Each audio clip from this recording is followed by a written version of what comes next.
real estate scam. Certainly nothing. The secret to our deodorant is sand. We got a crazy message from a customer named Mina. Here it is. Hi, I'm a big fan of your deodorant and I'm a student at University of Detroit Mercy. In my microbiology lab class, we swabbed our armpits to see. And my first major financial story was the stock market crash of 1987, and then everyone since then. And I'm very much aware, Piers, that nothing I say is going to change the view of the hard views on left or right, and maybe some of the people on your panel. Hey, there we go. Donald Trump is leading This the better? nirvana of trade This is policy. the Nirvana. Those who believe it's the worst thing since sliced bread, no one's going to change their view. But the reality is this. Chatter was agreeing with you, by the way. He said can say the same, not can't. Oh, my bad. Sometimes we... Oh, I didn't. No one's going to change their view. But the reality is this. The idea that you can suddenly... Oh, come on. launch on the entire global world trading system, Global world. policy overnight with the most blunt fucking tool possible. I like how Doge went from, we feel like they're operating with a sledgehammer when they, or a hatchet or a machete instead of a scalpel. Did we take the machete over to the Department of Commerce? Is that what? Maybe we should have just gotten rid of the machete. Maybe we should have gotten rid of the chainsaw. Maybe a scalpel for everything, huh? such broad depth and magnitude, and that everybody is going to rush off and say, oh yes, we'll deal with it, oh yes, it's just barking mad. It's and the fact that bollocks. You can then have such wanton destruction of value unnecessarily. That's the definition of vandalism. I've called this economic vandalism. It is. I agree with Donald Trump that there needed to be a post-Second World War rebalancing of trade in the U.S. favor. The magnanimity of U.S. policy had gone too far. It had to be reversed in favor of the United States. But you do not do it like this. Why? Because the damage is done. Take today.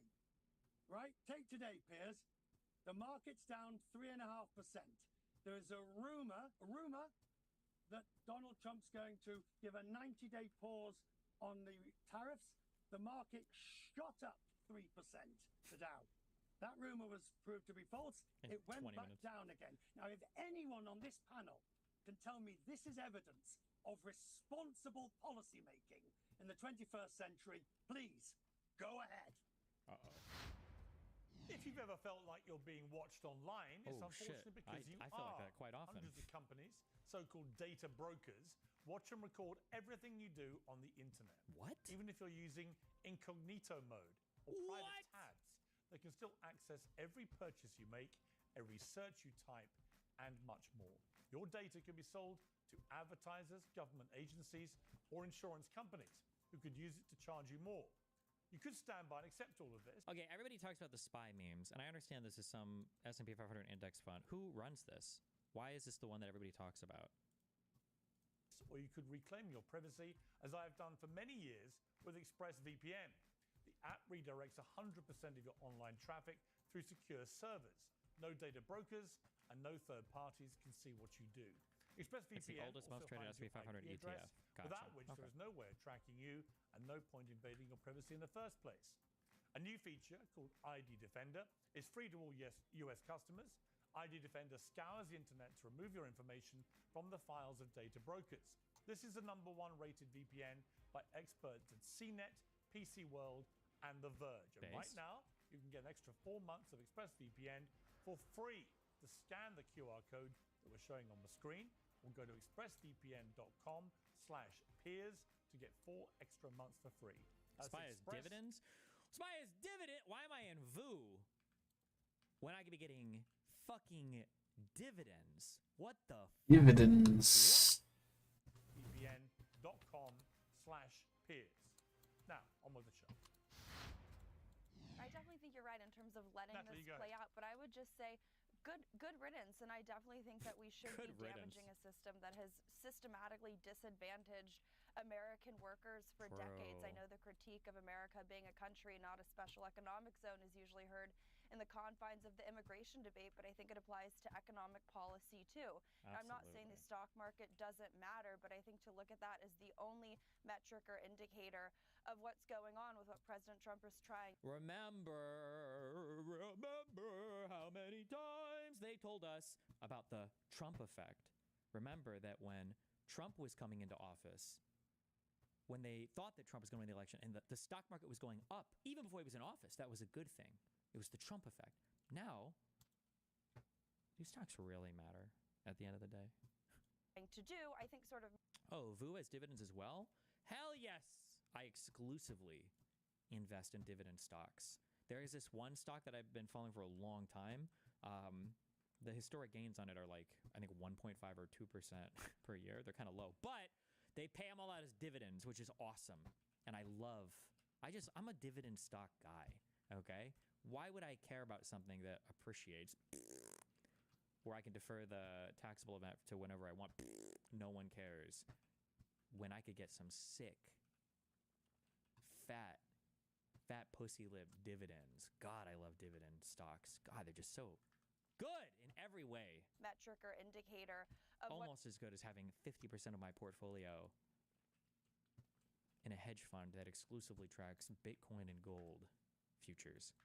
What's going on with what President Trump is trying to do, I think sort of misses the forest for the trees, especially here in the United States, given that the top 10% of people own, what is it, I think 93% of all equities. Meanwhile, the wages of the working class have absolutely plummeted. And I think to sit here and say that it's actually China plummeted. This, I'd have to fact check you. I think it's the EU saying that they want to lower their tariffs or at least start negotiations. That's a very important word in all of this. I also think Japan is getting ready to send a delegation over to negotiate those very things. But I think you have to understand the systematic abuse that the Chinese Communist Party has waged against this country for decades. Intellectual property theft, illegal trade subsidies, currency manipulation, exporting their work. Stop! If you're on these shows, and if you're going on these shows, okay? If you're going on these shows, stop talking about China. I don't know why we're talking about China here right now. Don't. Just say, oh, I don't know why you're talking about China, because these tariffs applied to everybody. So I don't know why, I don't know who the fuck you're talking to right now. Certainly must not be anybody here. Don't know why you're talking about China, because these tariffs applied to everybody. If you like Sean Carroll, you would like David Deutsch, quantum physicist, who is also incredibly deep and very thoughtful about epistemology. Cool! To other countries because we sanction them directly. That's why this tariff program is so vast, to avoid any loopholes or cutouts for other countries. True. I know it's nice to maybe pat on the backs of the Wall Street elites who are apoplectic over what's going on in the stock market right now. The Wall Street the lived elites. experience for America's working class, the status quo is demonstrably worse and more radical than what you're seeing happen in the stock market right now. Stop. You're sending Richard into some kind of anaphylactic shock. So, Richard, respond. It's simple. I'm tired of this nonsense. Arrant nonsense about the top elite and the stock market. The reality is, ma'am, the number of people with 401ks, the number of people with IRAs or Roth investment funds over decades that they've put together. Decades. Who has worked all her life to put together a all her fucking life she can live on for the rest of her. She's 93 and just seen her savings go down by 15 to 20%. She's not the elite. Now you just tell me. That sucks. Tell me, how do you justify this vandalism when it was unnecessary to reach the same goal? Same goal. Sounds like a pirate. 401k would have been a lot higher if for the last few decades American politicians had actually prioritized her wages and not overseen NAFTA or China's ascension to the World Trade Organization. NAFTA. You're giving this sort of limited hangout worldview where you think what her 401k represents the entirety of what her financial well-being could have been. Tell you what, if politicians didn't just talk strong about tariffs, like what was it, Nancy Pelosi, Joe Biden, essentially. Man, do you see the beamed down talking point? The Neuralink, it must be active. I don't know why there aren't more people writing about this or investigating this. The Neuralink shit has to be active. As soon as those Nancy Pelosi and Chuck Schumer clips started going live on fucking Twitter, every single chip got updated with the new software, and now they all have these clips. Bro, why are you talking about what some bitch said 30 fucking years ago? 30 years ago. All of the Democrats 30 fucking years ago. if you watch the old clips, they'll agree with me and not you. They just never had the guts to actually do it. 30 fucking years. Okay, Amy, be waiting very... hang on one second, Wajaha. There's one member of our panel. Gangster. Very patiently. Amy, welcome to Uncensored. Congratulations on your book, which is setting the legendary things? whole of America alight. And we're going to come to Joe Biden and his legacy and the cover-up and so on a little later. But just from a political point of view, this is one of the biggest rolls of a dice I can ever remember any world leader anywhere in the world rolling out. And Any world leader anywhere in the world. Media, I don't know if this is going to work or not. What I do know is that Donald Trump's entire presidency, but also, therefore, his entire legacy as a president and politician may well hinge on whether this works or not. True.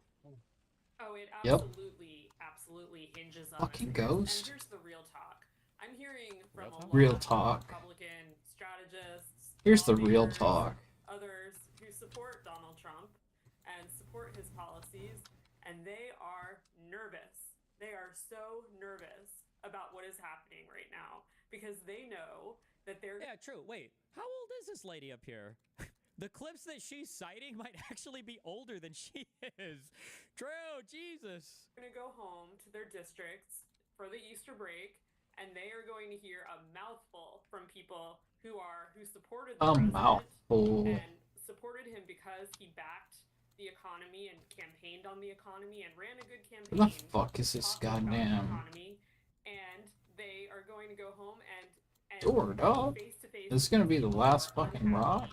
Watching their 401k Jesus. plunge, watching everything nosedive. This is not what they bargained for. Yeah, I mean, Clay, this would be concerning if I was Donald Trump. You've got people like Ben Shapiro, big Trump supporter, coming out saying he thinks it's unconstitutional.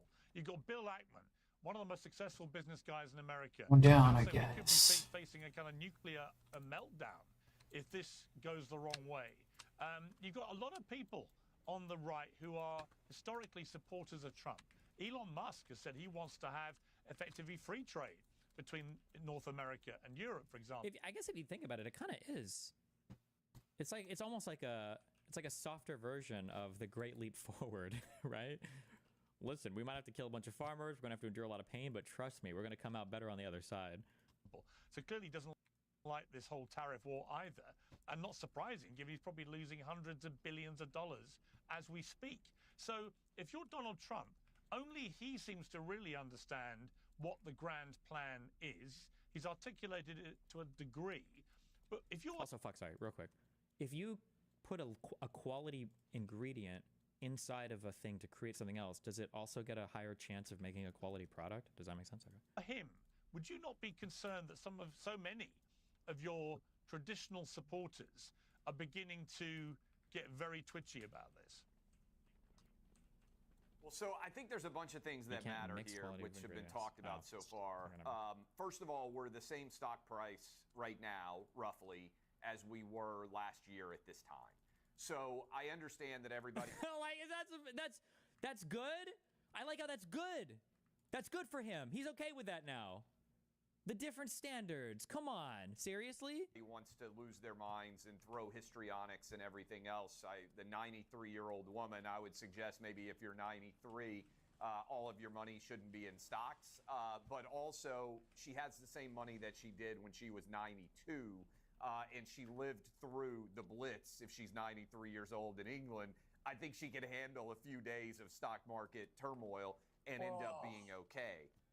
Several other things going on out there. Mr. Ali came in to give us all an economic lesson, and he said Biden cured inflation. Inflation was 1.8% when Joe Biden came into office. It went to 9%. It's still not back to where it was when Trump left office. Let me tell you this, Piers. What's today's date? April 7th?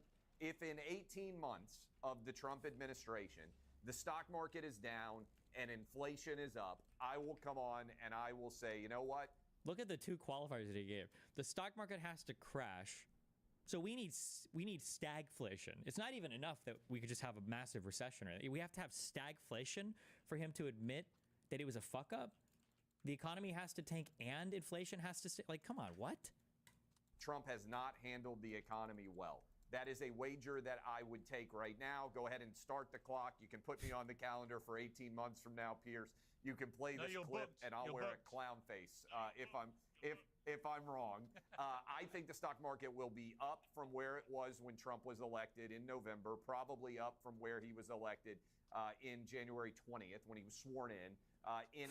The stock market will be back to even 2 years into his fucking term. Kill me. That's good. Okay. 18 months from now, I think this is going to moderate. I think American trade policy with China is going to get better. That's embarrassing. I think the Chinese are in much more difficult financial straits than the United States is. And the one thing you can say about Donald Trump, whether you like him or hate him, is he's fucking retarded. A master of leverage. And I think what he has recognized. Remember, somebody. He's fucking retarded. When somebody says this, he's a master negotiator, master of leverage. Oh, okay. What has he gotten America ever? Give me one thing in the past 8 fucking years of him being in office, 4 years of him being in office, and then I guess 100 days now, okay? When he was in office the first time and now, what has Trump's master leverage gotten us? Ever. Just one thing. Right now is the United States has a lot of leverage on global trade partners around the world, and he is going to take advantage of it early in his term. Get this taken care of. Does the guy even hurt me? Midterms. Yes, there may be people with apprehension around Easter when they go back home for breaks. I hope that there is steel in their spine, like I know there is steel in the spine of Trump. And all of this is going to get regulated. And by the summer, I think things are going to be rolling economically in the United States, the likes of which we have never seen before. What I agree with you on, Piers, is this is an extraordinary gamble that I'm not sure any other American president would have taken. And I think it goes back to the comportment of Donald Trump right now. He believes he knows best what is for the country, and he's going to act on it in all 3 of those major categories that I laid out. And I think he's going to be successful. I trust Trump to fix a lot of what Joe Biden got wrong. And I think, again, if you are out there right now and you're panicked over the stock market, buy. If you can't handle the emotion of the stock market, put your index funds in a drawer. Don't look at them for a year. Don't look at them for 18 months. I think you'll be happy. Okay, before I come to a jar hat, hang on one sec, chaps. Before I come to a jar hat, Richard, you were going nuts again about something Clay said. Just respond to that. Right, let's just get rid of this inflation business, if we may, please. If you look back, Clay, at inflation post the pandemic, first of all, I will concede that the Biden stimulus package when he came into office made a bad situation worse and was a... Did it? Maybe it was a little bit too much. I really don't like these people who want to go back through, well, there's a way to appropriately go back through economic policy in incredibly tumultuous times and say, oh, here's a thing that we could do better next time. Or maybe this is something maybe even we could have done better. That's valid, but I don't like it when people go back through like historic economic times, like, oh, we obviously should have done this. This was obviously a massive mistake. It's like, well, was it really that obvious? The entire world economy was being shut down in a way that nobody had ever seen before. I don't know if it was as obvious as you claim that it is. And I think all considered, the U.S. came out really well. So unnecessary. I will give you that. But if you just look at rates of inflation, every single nation, Western nation, had similar inflation to the United States. Every single one. Yes, yeah.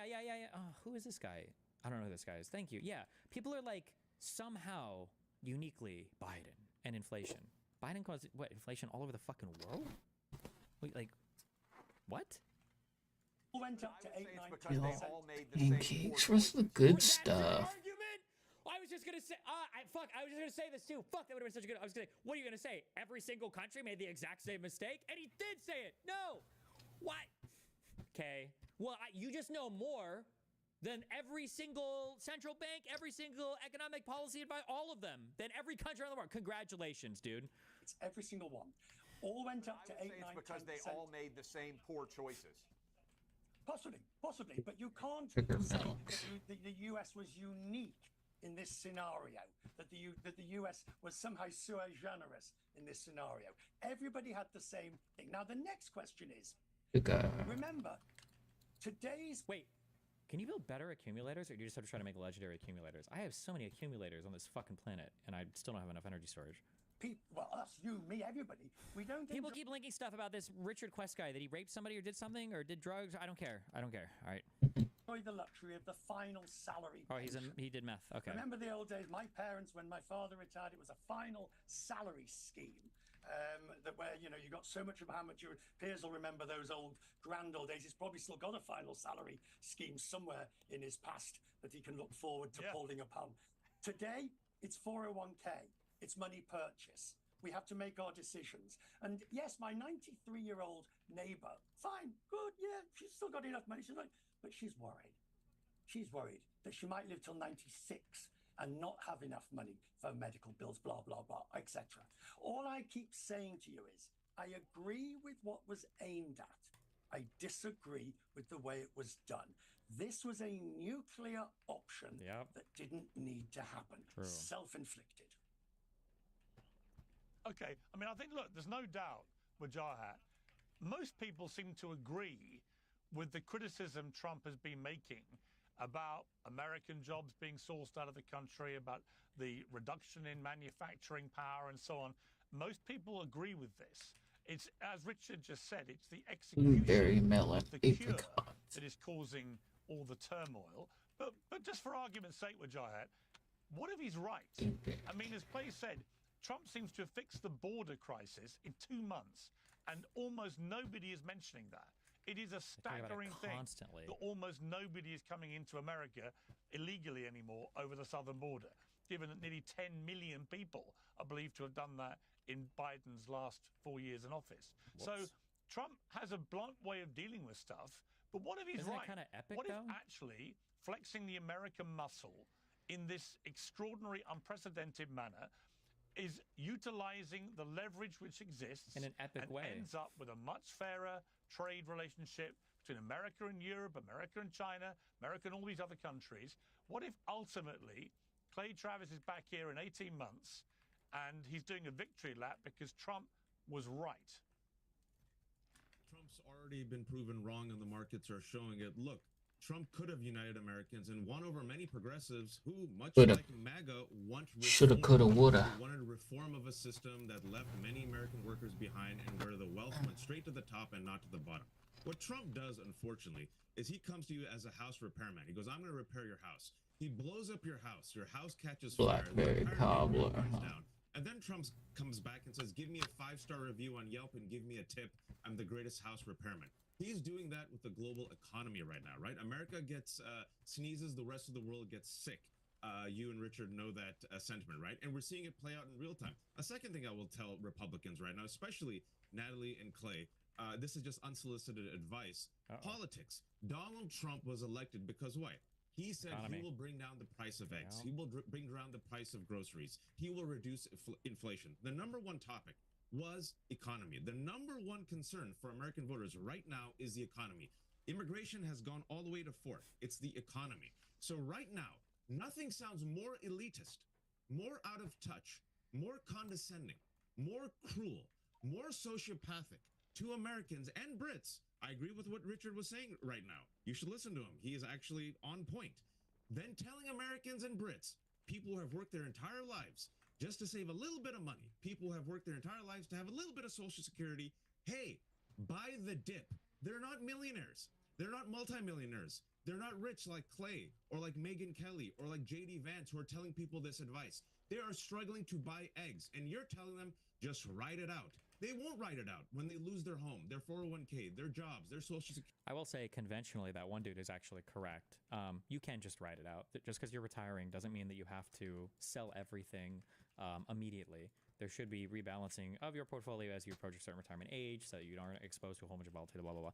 The issue, though, is that if the markets take a tumble and they remain severely depressed or lower than where they should have been, the calculations that you make through your life in terms of how much money you need to retire and live, like all of those things are assuming a certain type of safe assumption about economic growth.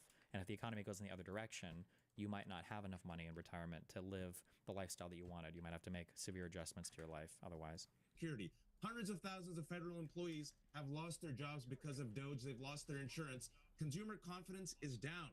We have lost jobs. Now they're coming after Social Security, Medicaid. There's going to be tax hikes. You're telling people, as you're sitting there with 7 figures, even high 6 figures, hey, write it out, grandma. That is cruel. It is a terrible political statement and policy. You promise people, Donald Trump promised people, he's going to come in, he's going to bring the price of eggs down, he's going to fix the economy, he's going to bring inflation down, he's the king of the art of the deal. And now this utter chaos in real time. Look at the markets in real time, and already people were struggling. Folks, this is going to be disastrous. And Clay, I'm going to keep you to your word. I expect you to be in clown paint, and I want you to wear a big red nose, and you can eat some halal crow as well. I will be back. Okay, Can I respond to this, Piers? Can I respond quickly? Very quickly, because I want to talk to Amy about her book, because that's also I will wear the greatest clown costume of all time. The price of eggs down 50%, by the way, since he cares so much. Since when? And below where they were when Biden was in office. And the price of gas is at a 5-year low. 40% of Americans have no stocks at all. They look at the price of groceries and they look at the price. I'm really curious how that 40% of Americans have no stocks at all. I'm really curious what that 40% is, like how that's calculated. Like that can't include like everybody from age 18 onwards or something, or does it? Like, or I mean, it can't include like children, right? There's no way. Does it include everybody 18 and onwards? Does it include everybody that that has a job? Or because I imagine anybody that's worked should have some kind of like 401k or something. I mean, unless you're, I'm trying to think. If I feel like even McDonald's let you do a 401k when I worked there. Like I feel like almost everybody will have some kind of like pull in the stock market or something, invest in the stock market. But price of gas, both are down since Trump came into office. Clay, they have to pay more. Somebody said around 70% of private sector employees in the U.S. now have access to a 401k style retirement plan. A decade earlier, 60% access, 43% contributed, according to you. Okay, so maybe not everybody contributes or something. Due to the stupid trade war and tariffs. All of us have to pay more for goods for unnecessary. Funds aren't stocks? Well,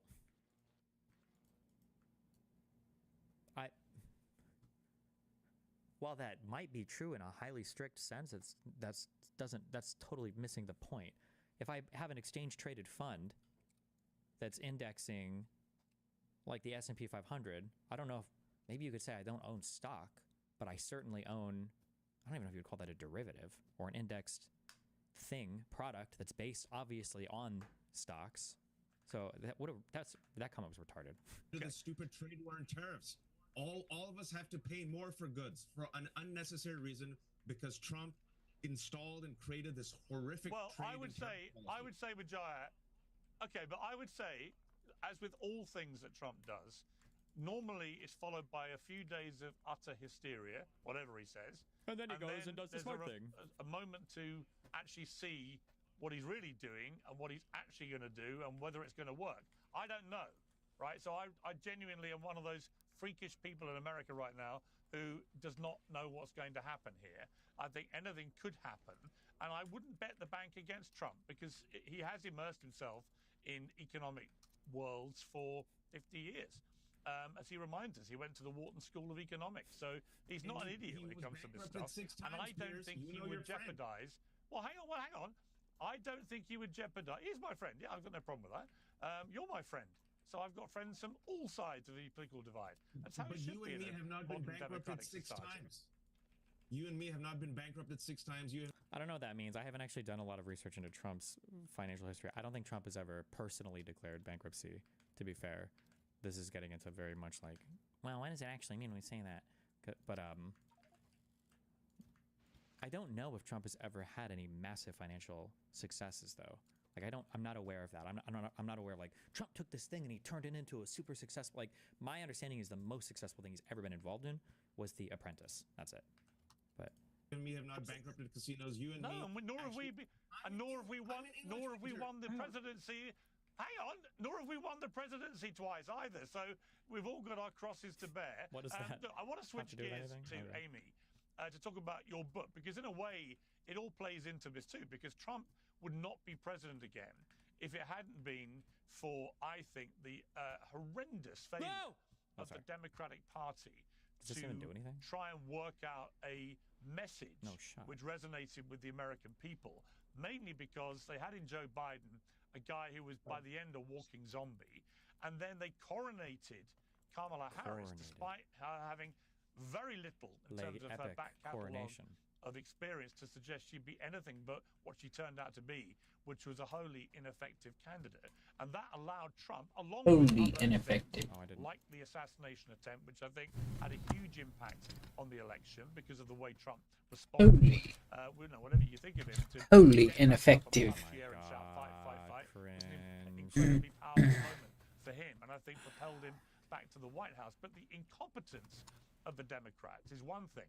What your book has laid bare in searing, riveting detail as this. Are you gonna give me some fucking steps, dog? What it constitutes your book Inquest or incest clear evidence that there was a deliberate lie perpetrated on the American people for a number of years about the mental acuity and physical ability.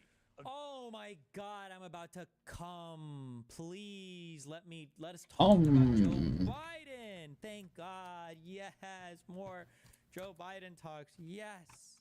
Joe Biden to serve as the President of the United States. Now, I say that as somebody who wrote regular columns for the New York Post from the start of 2022, saying that from everything I was seeing and witnessing with my own eyes, much of it from across the Atlantic, it was clear to me Joe Biden was not fit for office.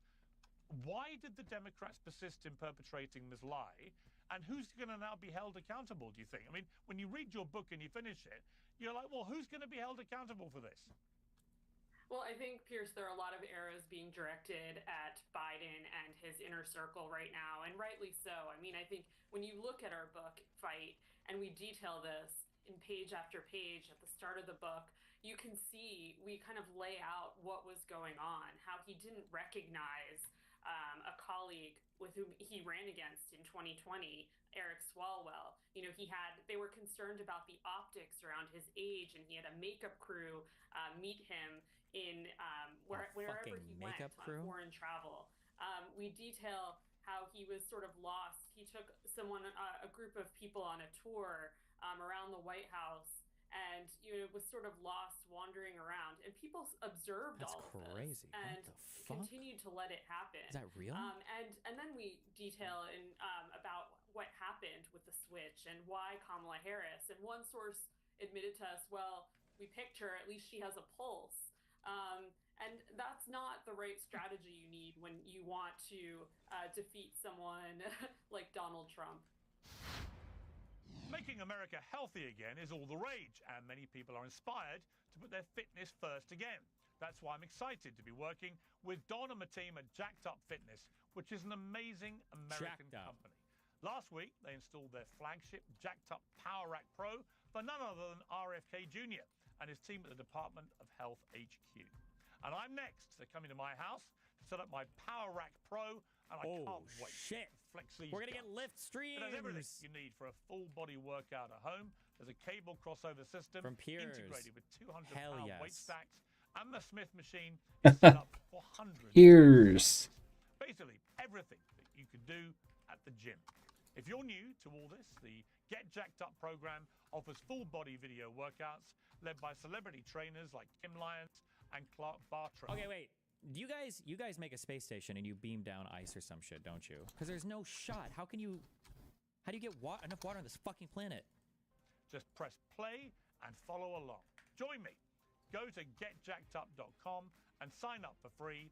Order your Power Rack Pro and save 10% with promo code PEERS. No more excuses. I mean, Natalie, I was watching. And to be fair to Ujaya, he never tried to pretend you have to recycle anything different. More? There were people what am I doing? on the left I have so much extra who absolutely junk. saw this for what it was.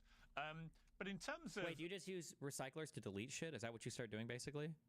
Of the lie perpetrated on the American people. You know, I'm not American, but if I was, I'd be unbelievably shocked and outraged by the contents of this book. Oh.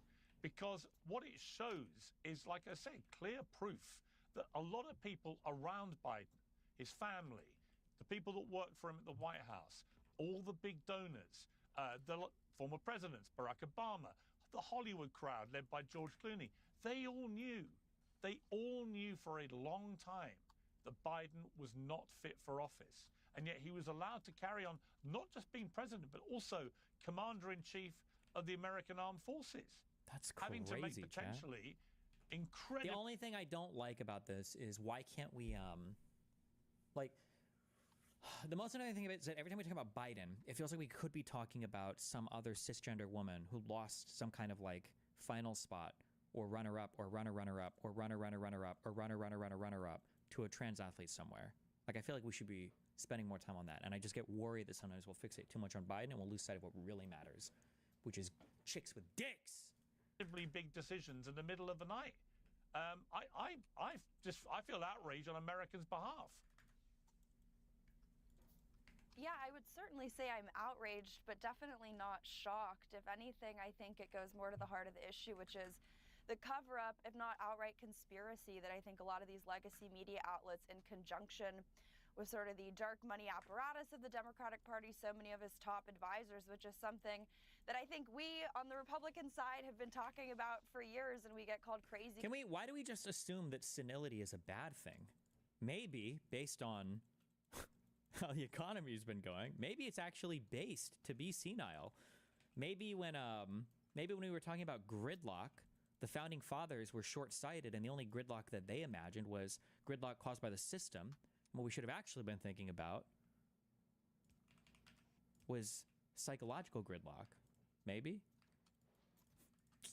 Conspiracy theorists, my only question would be if you could cover and hide the mental acuity, if not just outright complete mental degradation of the sitting president, which, by the way, I don't think was just happening in the final few months of his administration. I think it was there from day one. I think you look at the just disastrous withdrawal from Afghanistan. I think it goes all the way to the top.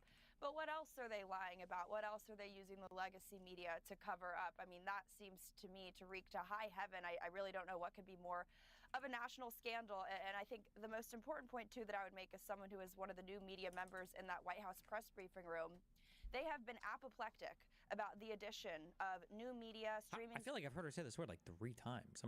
What is this? Did it get beamed down? Apoplectic.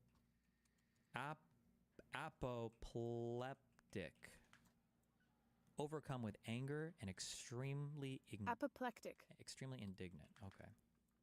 Services podcasts into that room because I don't quite know, we're still beating and trouncing them in terms of viewership. They had 4 years to report on the decline, mental, physical, was in your face on the sitting president, Joe Biden, and none of them said anything until about, 1 week, maybe there was a Wall Street Journal piece before he departed office. So that's why the new media is in there, because people don't trust the legacy media. Not that that's a novel or new thing to say, but I think this is a really compelling story to illustrate that. Well, Richard, as the honorary member of the legacy media sitting on the panel, would you concede that the legacy media collectively massively dropped the ball with Biden, was nowhere near critical enough in terms of obvious what we were all witnessing with our own eyes? Yes. Yeah. I think I would, in the same way that I would say if you're old enough, and I think there's probably only 2 of us on this, maybe 3 of us on this panel who are old enough to have covered the end of the Reagan years, Reagan and his Alzheimer's and the whole Jim Baker, all of those sort of, how bad was it during those last few years of the Reagan administration? Absolutely. I think if you're looking back over again, time and again, I think that there is more than enough blame to go around by everybody on how the failure to, if you will, to put into sharp focus. Destiny calls out people like Asmongold for treating epic memeing every criticism of Trump, but does the same himself when it comes to Biden. The reason why that comment is fucking retarded is the same reason why it's fucking retarded when conservatives say, okay, can't we just move on from January 6th? The reason why I meme through the criticisms of Biden is because everybody agrees. Like, there's no point in bringing this up. We all agree. The reason why it's stupid to meme through the criticisms of Trump is because they don't agree, and they will never face reality on that. That's the difference. If you say, like, hey, wasn't this fucked up? And somebody's like, yeah, it was fucked up. It's like, oh, okay, that's fair. Then that's it. Then you're done. Then you move on. Or you find something else to criticize. And if you keep bringing it up, it's like, well, what's the point here? What are we trying to accomplish here, right? Everybody agrees that Biden was that either too senile or something happened that wasn't good, and him being the candidate was a mistake. It seems like everybody on the left has agreed with that, and they've spoken about it for fucking 12 years now, okay? Everybody agrees with that, so why bring it up over and over again? Conservatives right now will not agree with a single fault about Donald Trump. He is a god to them. I wish I was exaggerating. Because, but it was very, very, very well managed by the White House, by the Biden White House, who ensured that nobody got close and the truth never really escaped. But yes, clearly, a great service was not done anymore during the Reagan years, anymore during. There's always that element of it. You know, Piers, you said something really interesting when. Which I can't even believe I'm saying that sentence, but you said something when you just said, you asked me, is he right? What if he's right about tariffs? What if he's right? And I've spent some time thinking about that. What if I'm missing the point? What if he's... But I have to come back to... You have to go by what you've seen before. You can't go by just maverick whatever. You have to go by the fact in 1922, 19 this, 19 that, 19 that, because to proceed on the basis of other than precedent is foolish and or arguably arrogant. But can I throw that back at you? Let me throw that back at you. Yeah, but let me throw that back at you. I would say the precise reason Donald Trump is doing this is because we don't agree with the elites. Because he believes everything that's gone before in the management of the U.S. economy has failed. And he would point to a debt of $37 trillion as the clear evidence that the established way of doing things has actually been a disaster that could ultimately, as Elon Musk keeps warning, could ultimately bankrupt America. Oh, no. So everything, I do understand, I've said this to Trump myself, I do understand the grand vision here, and I don't disagree with it. I just don't happen to know enough about how this is going to play out. Have you covered the Supreme Court's ruling defending Trump's use of the Alien Enemy Act? Okay, take just deep breath. This is boring. Deep breaths. Deep breaths. Did not win that case. The Supreme Court did not defend how they've used the Alien Enemies Act. What happened was a temporary restraining order, which is an extraordinary request to stop the deportation of people under that. That TRO was stayed or denied. That's what happened. That case still hasn't gone through. Technically, the TRO was denied. You could still probably even have a preliminary injunction hearing, which would just bring the TRO back and be in longer form. But although I don't even know how that would work now. But he didn't win that case. The TRO just got rejected. That's what happened there. It wasn't a huge win for the Trump admin, although that's what they're trying to say. But interesting, you get tree seeds back. But I think to everyone on the establishment side of economics, I would have to look at themselves and say, does $37 trillion worth of debt indicate that system has worked? I agree with you, and I absolutely agree with you that he was elected for change, and I agree with you that he was elected for massive change, completely in the same way Thatcher was elected for massive change in Britain, and we went through that whole business in the 1980s, completely. He has a mandate to change. But if I said to you, Piers, the economic policy is to... People keep bringing up a big vision about how the tariffs are going to end up looking, but nobody has gone into any details about what the long-term vision is. Is there one, or was it just talking point beamed in? Is it talking point beamed in? I don't know if I... Beamed in. I don't know if I'm debating any big conservatives coming up, but if I could just sit in front of one of these guys for 20 minutes, I think it would be very interesting to hear them try to defend in a long-form conversation. Come on, lady. Let's talk through what the plan is. What the fuck are we doing? Okay, well... We're making trade fair with the rest of the world. Okay.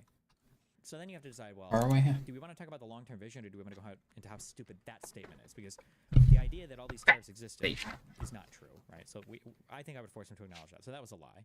But okay, let's say then we want to rebalance trade, or we want to bring back manufacturing to the United States. Okay, what does that look like when you say bring back manufacturing? Because you have two answers, and both of them are going to contradict some other point you've made. The first answer is, well, we're going to bring back factory jobs. No offense, those jobs suck. There's a reason why We don't want those jobs. Nobody's looking at these other countries. Like, you're saying that we are abusing slave labor in other countries in bad conditions to import goods and services from them, or goods from them, and you want to bring those types of jobs to the United States? Like, what kind of factory jobs are you talking about? Now, if they went that road, then they'd probably retreat back to, whoa, hold on. It's not those types of jobs. We're going to be building robots and stuff. We're going to be automating these factories.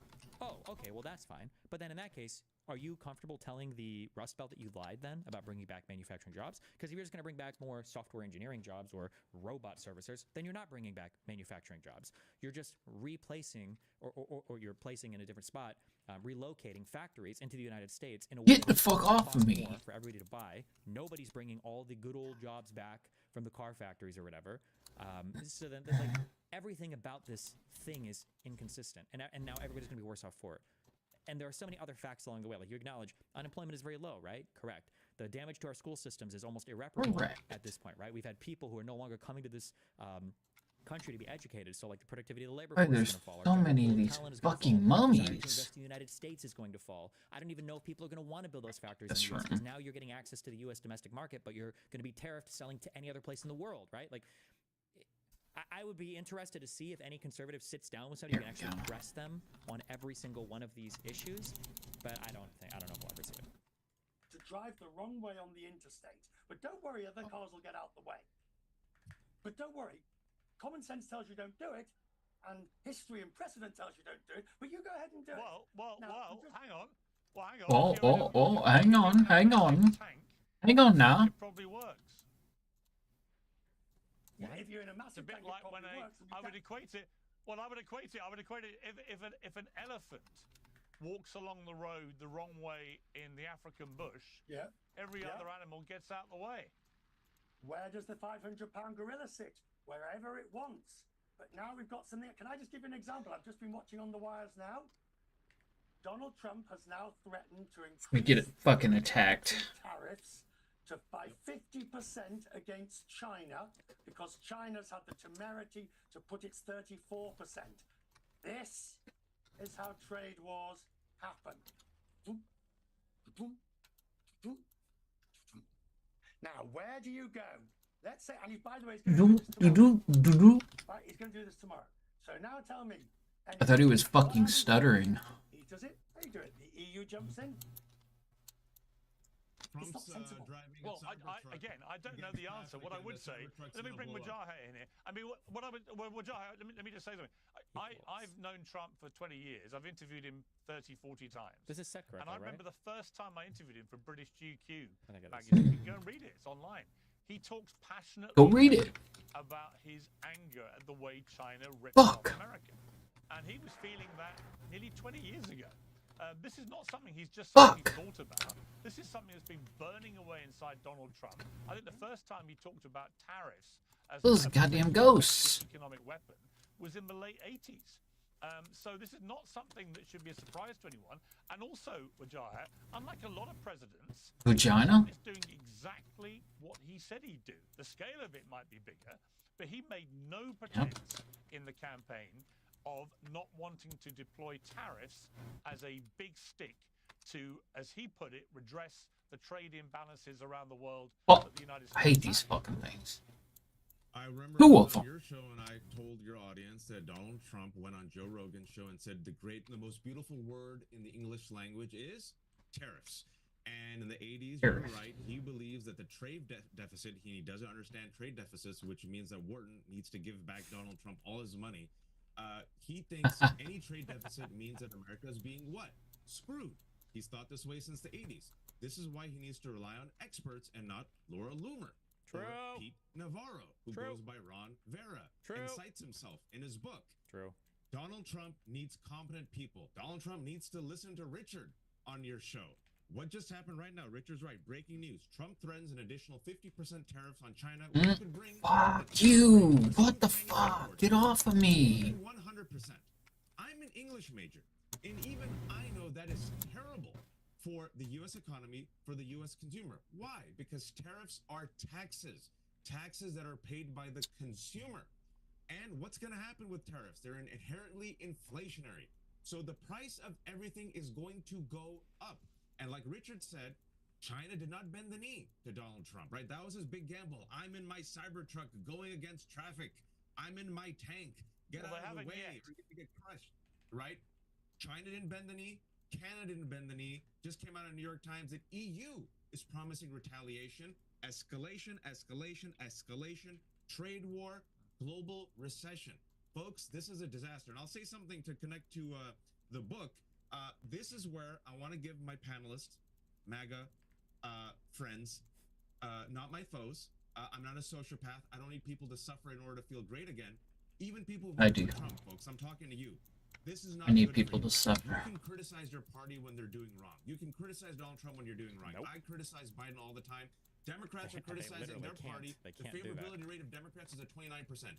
This is disastrous, and Republicans in the House need to step in, just like, and I'll give credit to a few Republicans. I agreed with Rand Paul for the first time last week. There's this goddamn ladder. Talking about how disastrous this trade war is, these tariffs are, not just for the economy, but also for, wait for it, politics. They have to run for re-election. Politics. So some Republicans in the House and some new media, you know, people like Natalie and others, need to whisper to Donald Trump that he is taking the Cybertruck off the rails and off the hill, and that Cybertruck on its own might explode. True. What the fuck are we talking about Cybertrucks? I've seen Cybertrucks go off the hill, and they perform remarkably robustly, just for the record. I've got to leave it there. Clay, I'll see you in 18 What a dick suck. But Clay I is can't make these definitely quality booked for things. 18 months' time, because actually, that will be a few months before the... That will be a few months before the midterms. In fact, I'll reconvene the entire panel and replay what all of you said, because it will be fascinating. Because if it hasn't worked in 18 months... Does Tesla manufacture all of their base level components in America? Why does Elon not care about this? Well, not to be a one note Andy, but if your analysis of all of these people is just billionaires looking after capital interests or whatever, you're not gonna be able to explain actions of Elon Musk. I think there's something bigger driving these people than just making. What is this? In my opinion, it has to do with things related to power and ideology. Is more important to these people than fucking dinosaurs. And the economy's floundering. Then the Republicans will get an absolute shellacking in the midterms, and they'll get a shellacking in the general election that follows, and Trump's legacy will be destroyed. Conversely, if it does work, Trump gets on. Fuck out of here. I've got to leave it there. Amy, I loved your book, Fight Inside the Wildest Battle for the White House. A riveting read, making justified headlines everywhere, and a pretty shocking indictment of the cover-up to protect America from knowing the truth about its last president. At least this one. Oh my God. Which is a major fucking upgrade. epic. So thank you all very much indeed. Epic, It'll be dude. a wild Epic ride peers. to see where this all goes, but I really appreciated all your perspectives. Thank you. Piers Morgan Uncensored is proudly independent. The only boss around here is me. Enjoy our show. Biden was way more fucking lucid than Trump's fucking crazy ass. Apple Podcasts. And in return, we will continue our mission to inform, irritate, and entertain. And we'll do it all for free. Independent, uncensored media has never been more critical, and we couldn't do it without you. We couldn't do it without you. Well, thank you. Thanks, dog. Independent media prowess. Shit. Bullshit.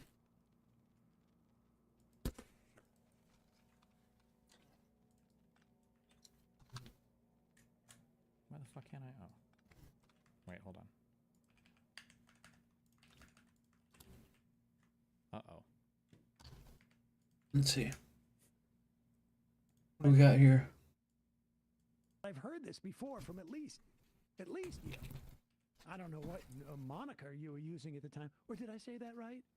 Moniker? Moniker? Oh. Nomenclature? That was pretty close. Accuracy of Brandon Tarktokoff's. Did he get lay memed? Look, I've heard this before from at least you. I don't know what moniker you were using at the time. Or did I say that right? Moniker? Naturality stamps was based. Okay.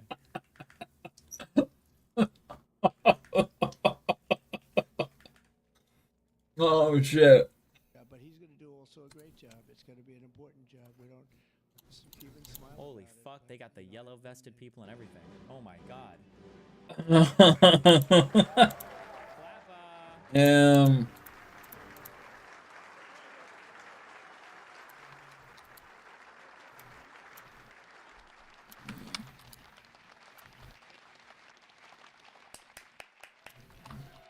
Wow. Thank God.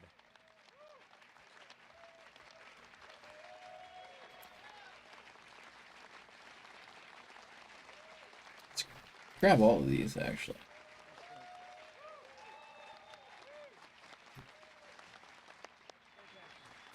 True!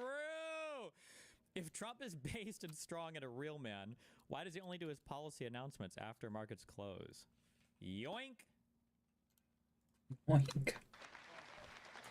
True. Strong, they're strong, and they're great. They're great people. And thank you very much. This is a very important. Thank you very much. Because we're bringing back an industry that was. Industry. Despite the fact that it was just about the best.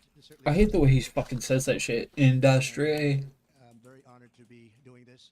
Other countries went to beautiful clean coal, and they've stayed there for many years, like beautiful clean coal. China's opening 2 plants every week. Germany went to green, very green. They went so green they almost went out of business. Germany was finished. They went to wind. The wind wasn't blowing too much. And they went to Imagine using renewable energy when we can just set shit on fucking fire, like what we're doing with the economy in the United States right now. Hell yes. Sorts of other things. You know, the Green New Scam hit Germany too, and guess what? Now they're back to coal.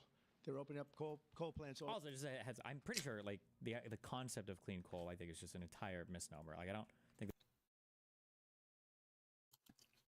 there's any strong evidence whatsoever that you can like clean coal in a way that makes it environmentally friendly or whatever. I'm pretty sure like even LNG is better than. I don't know why we don't suck off LNG more. Don't we have, like, infinite fucking reserves? Like we're God's chosen people. Let's see. I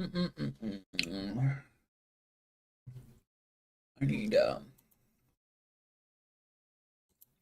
browser source.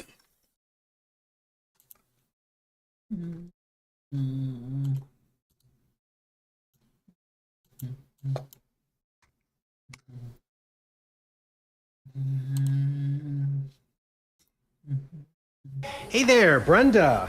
It's Carol. Exactly. So which leg are we operating on? You mean arm? It's all connected. Asking the right question can greatly impact your future. Are you sure you're an orthopedist? Actually, I'm a Sagittarius. Especially when it comes to your finances. Do you have a question? Are you... Misinformation. How do I get the fucking sound over there again?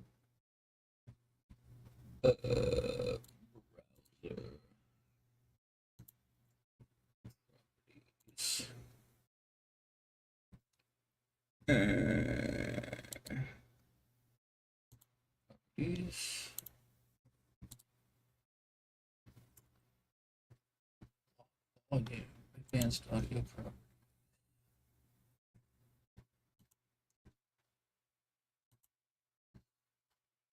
Will you do a 90-day pause? Would you consider that? Or Bill, yeah, you know, I think that the president is going to. Oh my God, 3.5 trillion, 3.5 trillion over. Oh my God, oh my God. I thought it was billions. I didn't realize it was fucking.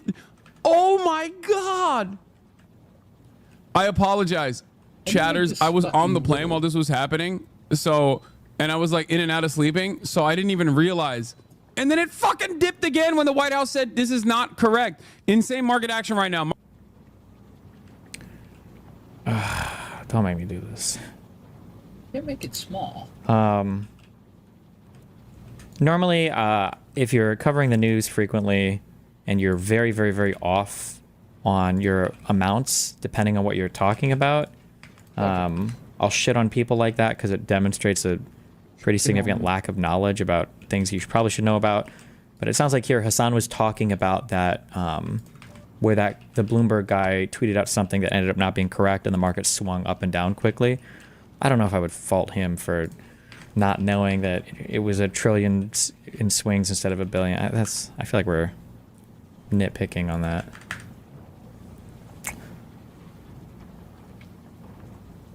Oh, actually, Yeet was the one that didn't know what he was talking about here. Hassan shows off his vast knowledge of financial markets, says the stock market lost nearly $1 billion. If Hassan had said that in regards to the whole, like, collapse over the past few days, then I would make fun of Hassan. But I think Hassan here is specifically referring to just that tweet.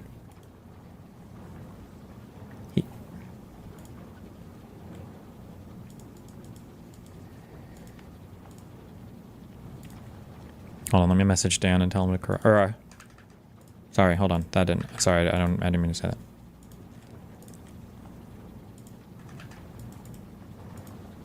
You didn't even say it. Yes, but $1 billion is nothing, so it wouldn't be news. I mean, it depends on how quick the swing is, and it depends on what. If it was $1 billion swing in a single asset caused by just a tweet, that would be noteworthy. Across an entire market, maybe not, but.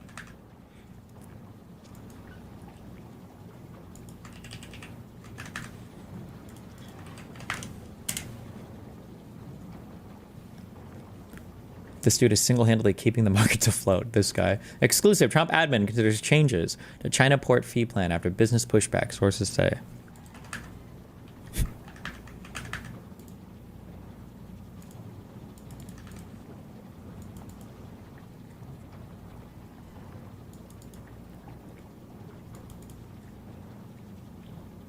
It's hard for me to follow. I also wouldn't expect anybody outside of major financial stuff to have any concept of like financial, like if I had to guess, I'm trying to think. If I had to guess what the combined market cap of the S&P 500 was,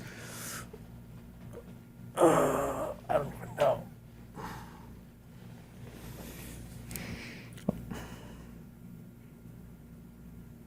Like I could be off by a ton. The entire S&P 500, my guess would be less than, my guess would be around 15 trillion or less. I'm trying to think of, because Apple was like $1 trillion. No, I'm going to say less than 10 or 5 to 10 trillion. That sounds too low. I'm going to say 10 trillion. That's my guess. I actually have no idea. Value of entire S&P 500. 52 trillion. God damn.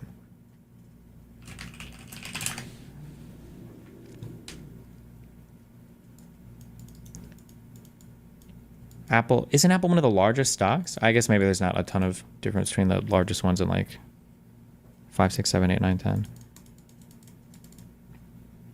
2, 3, 4, 5, 6, 7, 8, 9, 10, 11, 12.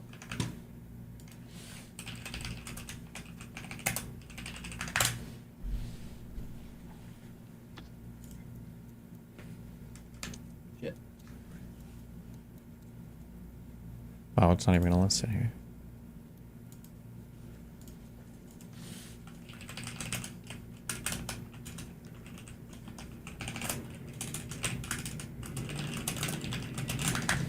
NVIDIA, Apple, Amazon, Microsoft are all above 2, I believe.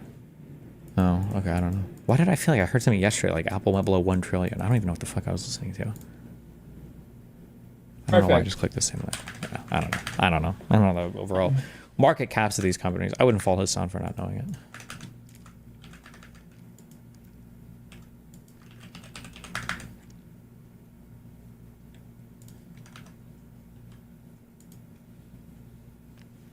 I sort of feel bad for Ezra Klein. Oh, Jesus. Because I think there was like this expectation that Harris is going to win the election. Yeah.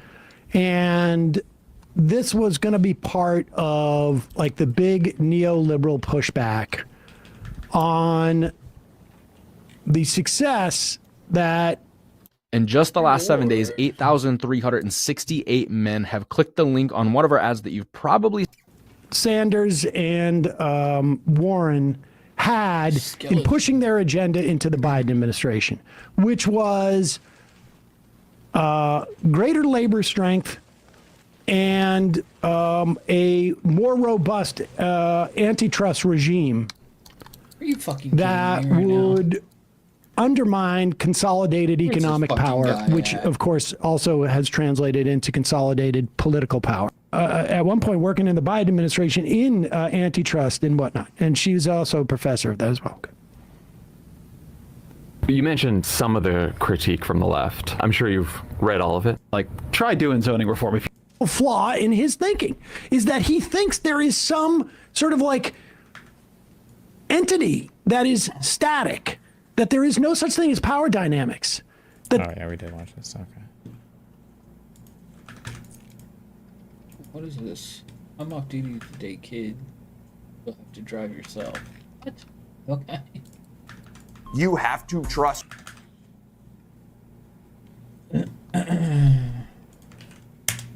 You have to trust Trump on this. But you do not. The problem the Democrats have isn't policy, it's politics. Cedar doesn't get that. Ezra Klein is based realism. Democratic policies like political credibility. People just think it can't get implemented and shrug. True, or is Klang. I agree. Do not do it like this. He has done damage in 2 months. Bad faith engagement from the left on this topic is actually infuriating. Yeah, I don't know what has to happen.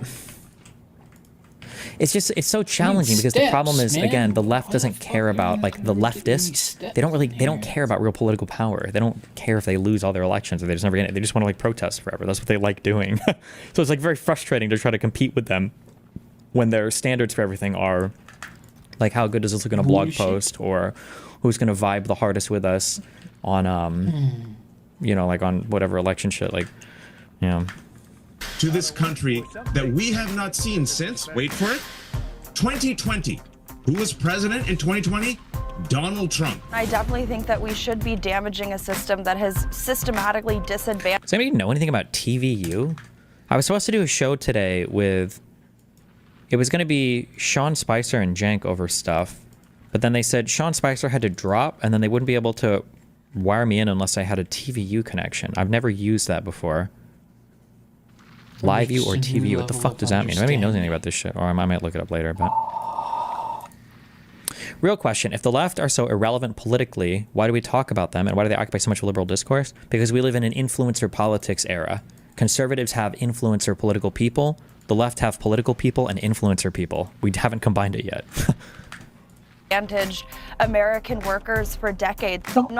Just saw a video where everyone losing their mind that Destiny threatened to kill somebody, because I have like 3 communities on LSF that are obsessively upvote, downvoting all my shit.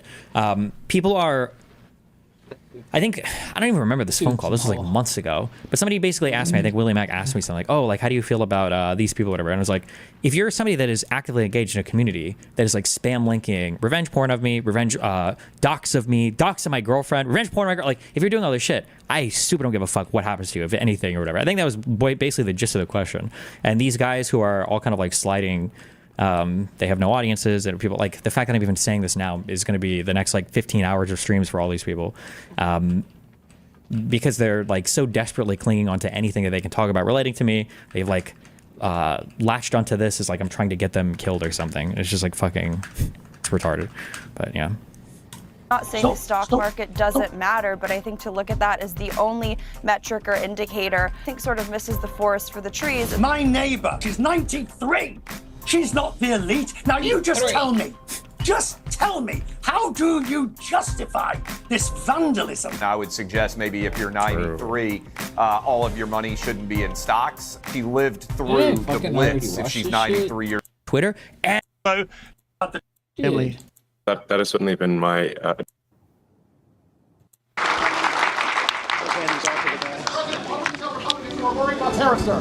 In putting people to work, but at really reawakening our country. And thank you very much, and thank you all for being here. Thank you very much. Thank you, Donnie.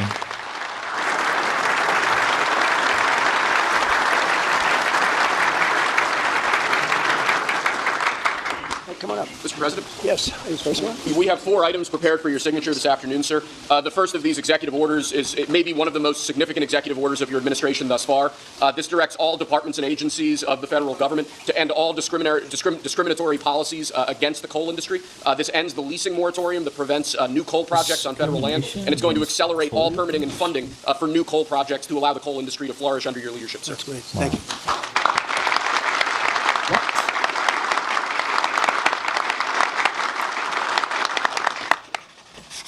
Okay. What else? What else do we got?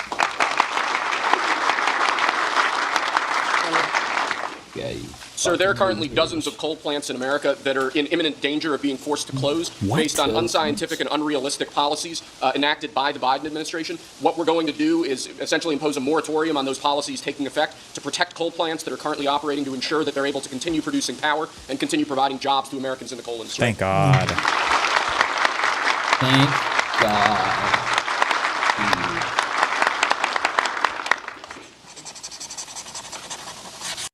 Watch what nuts do to our body.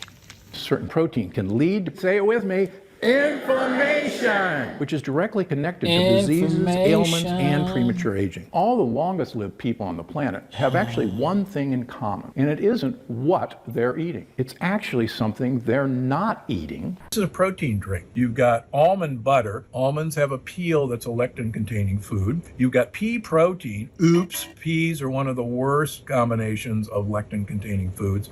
And you've got, what else? Cinnamon. Oh, thank goodness. There's something good in here after all. Stay away from this. Read the label. You probably notice there's a lot of alternatives to milk, often plant-based, but beware. Just because it came from a plant doesn't mean it's good for you. Oat milk is just plain bad for you. The protein in oats acts exactly like gluten. Look, my daughter is a horsewoman, and she tells me that the only purpose of eating oats is to fatten horses. Oats have no place in the human diet. Here's the problem with almond milk. Most almond milk is made from ground up almonds, and the skin of almonds has a nasty lectin that will actually hurt your health and cause holes in your gut. So please, ditch the almond milk. Cashews are actually part of the poison ivy family. So if you want to swallow poison ivy milk, have yourself a big, tall, cold glass of cashew milk. A lot of people don't think of coconuts as a nut, but coconut milk is really good for you. But if you're looking for a protein-rich milk to drink in the morning, to add to your coffee or in your morning shake, these nut milks will not give you the protein boost your body needs to feel healthier and look leaner. See, our bodies are nearly 20% protein. Protein is crucial for building muscles and bones. So eating protein in the morning provides the body the materials it needs to function all day long. Protein also keeps you full, boosting metabolism and calorie burning. So it's a fantastic way to promote healthy weight. The only way you'll be able to enjoy the incredible slimming and toning benefits of protein is if you eat the type of protein that matches your personal protein profile. That's why I created this simple quiz that'll determine which profile fits you best and allow you to finally experience the amazing things. Wow. Okay. Wow. That's no auto pen. That's a real ass signature right there, guys. What's next? Sir, you've made grid reliability and security a key focus of this administration. This executive order is going to promote grid security and reliability by ensuring in part that our grid policies are focused on secure and effective energy production and energy transmission, as opposed to woke policies that discriminate against secure sources of power like coal and other fossil fuels. True. Get rid of this woke energy. Yes.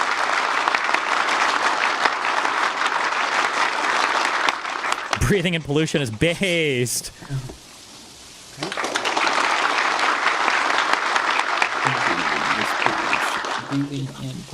Lastly, sir, one of the biggest problems we have in this space is Democrat states, radical leftist states, enacting policies and enacting an agenda that discriminates against coal, against secure sources of energy. That's fucked up. Many of these policies are unconstitutional and illegal. And with this executive order, you're going to be instructing your Department of Justice to vigorously pursue and investigate these state policies that we believe are illegal or unconstitutional. Thank God. Thank God.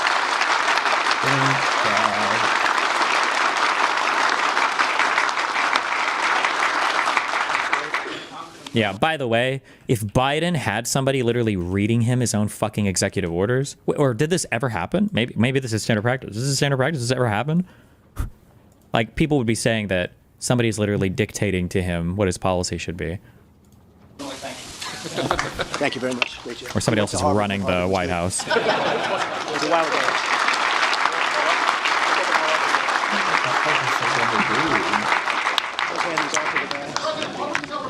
Worry about terrorists, sir.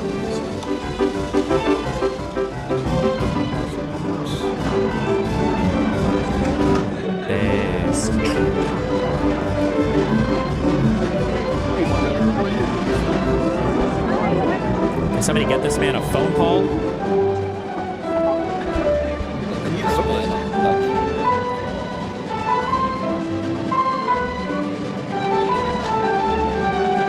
Wait a second.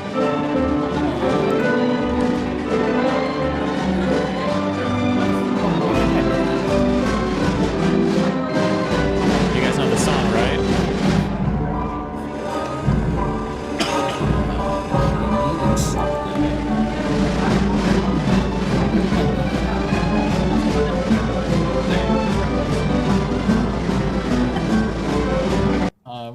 The God Bless America one? Yeah.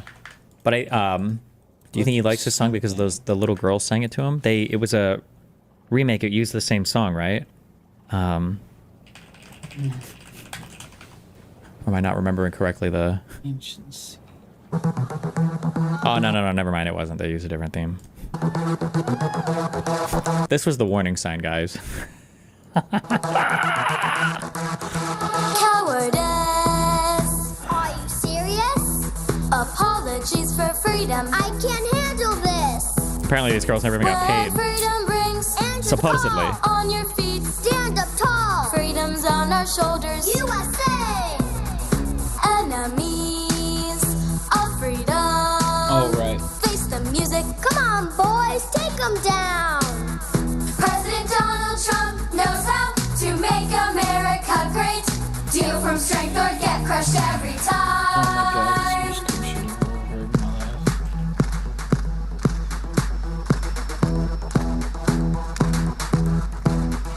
Over here, USA.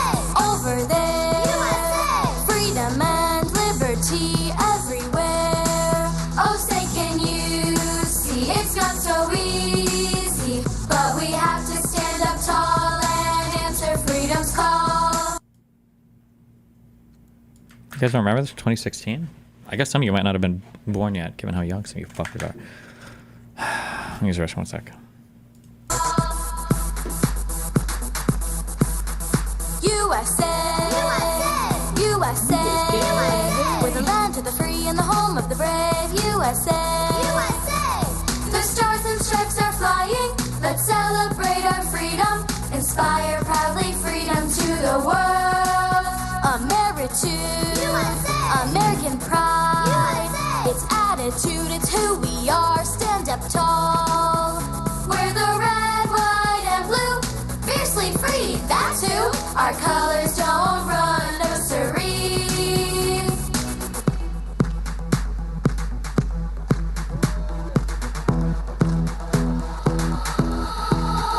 Over here, USA.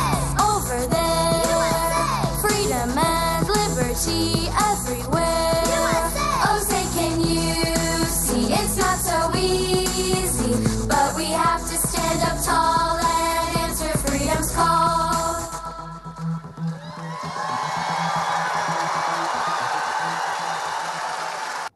Oh, say can you see? My friends laughed at me for buying this, and now they ask me where I got this. So I almost made the dumb...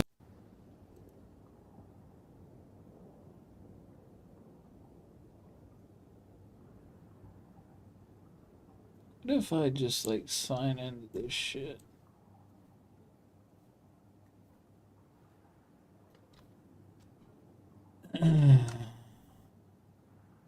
Make it a pop out.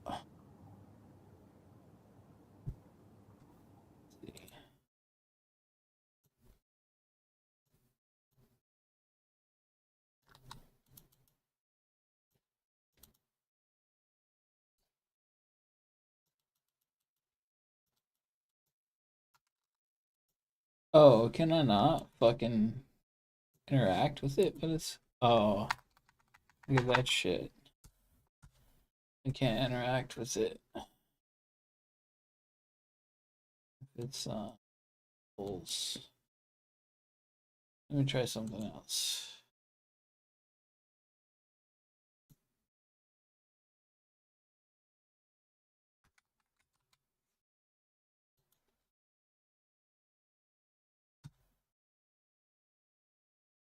Well, fuck all.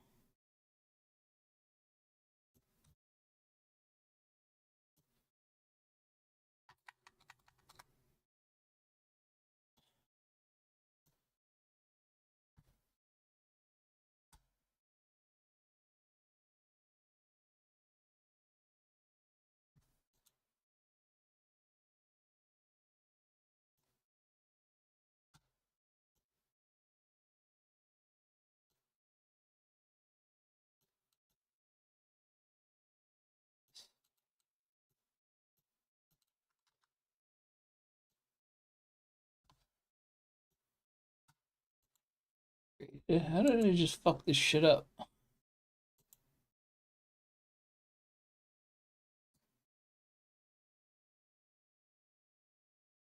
I can't go back now.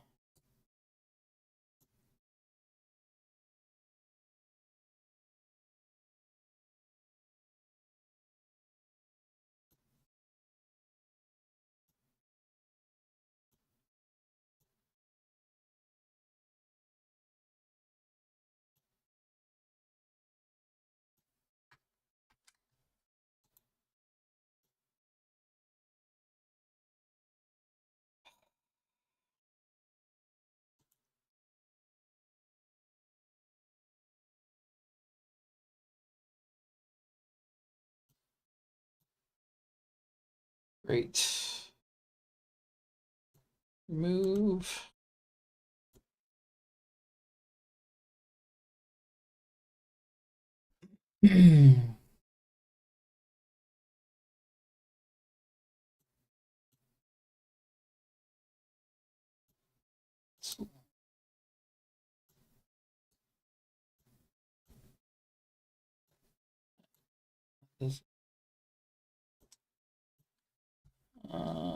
Okay, I guess I get back to the browser source.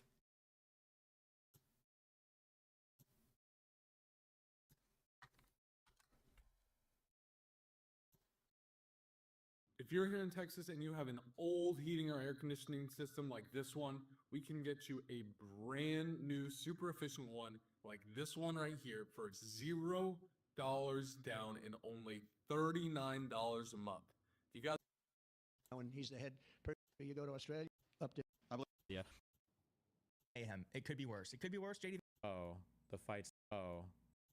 Wait, what? Can I get a welcome to the jungle? Jesus, that's not Dior. I don't get it. Am I retarded? I'm so confused. Absolutely retarded. Oh, pirate turkey, Somali. Gotcha. Okay.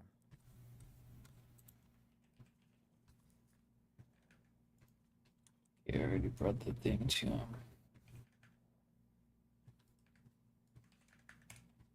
To Elon Musk's attacks. Hey, with the Elon hoopies. Musk went on his Twitter app and started.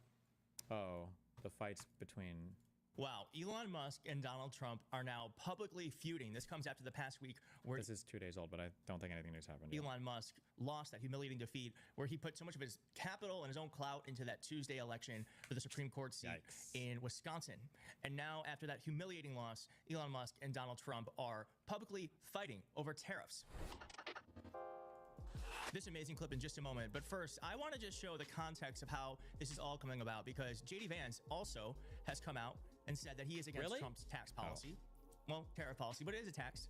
only this is an unearthed clip from Trump's last term when he was promoting this insane idea, and JD Vance Insane. than he does now. The policy may very well fail. That's what JD Vance said about Donald Trump's trade policies in 2019. Now, he's in the front row applauding as Donald Trump puts in place tariffs, a massive protectionist move that has rattled the market and could send prices soaring. But back in 2017, JD Vance was arguing that job losses came from automation, not globalization. Tweeting can't be repeated enough. If you're worried about America's economic interest, focus more on automation/education than trade protectionism. So many of these jobs that have disappeared from these areas just aren't coming back. They haven't disappeared so much from global. Oh shit! Oh, so he did know back then. That's okay. Nice, good one, Dave. Globalization or from shipping them overseas. He even said that reversing globalization was a lost cause. We've already lost that battle in some ways. The jobs are already gone. And even when he acknowledged some job losses from trade, Vance said it didn't justify sweeping tariffs like he supports now. Does that mean that we should be hyper-protectionist in our approach to trade? I would argue no. A spokesperson for Vance told CNN the vice president has, quote, always been crystal clear in his unwavering support for bringing back American manufacturing jobs. Here's the thing. They all know how bad this is. They all know how bad this is. The difference is that they just want to be in power now, and they don't care if they have to destroy Americans' lives in order to do it.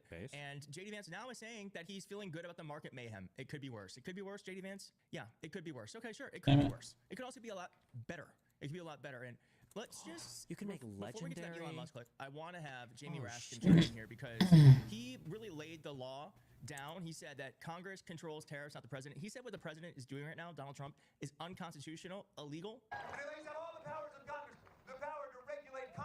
is that? Internationally, which means it's Congress that controls tariffs, not the president, not Elon Musk. Ooh.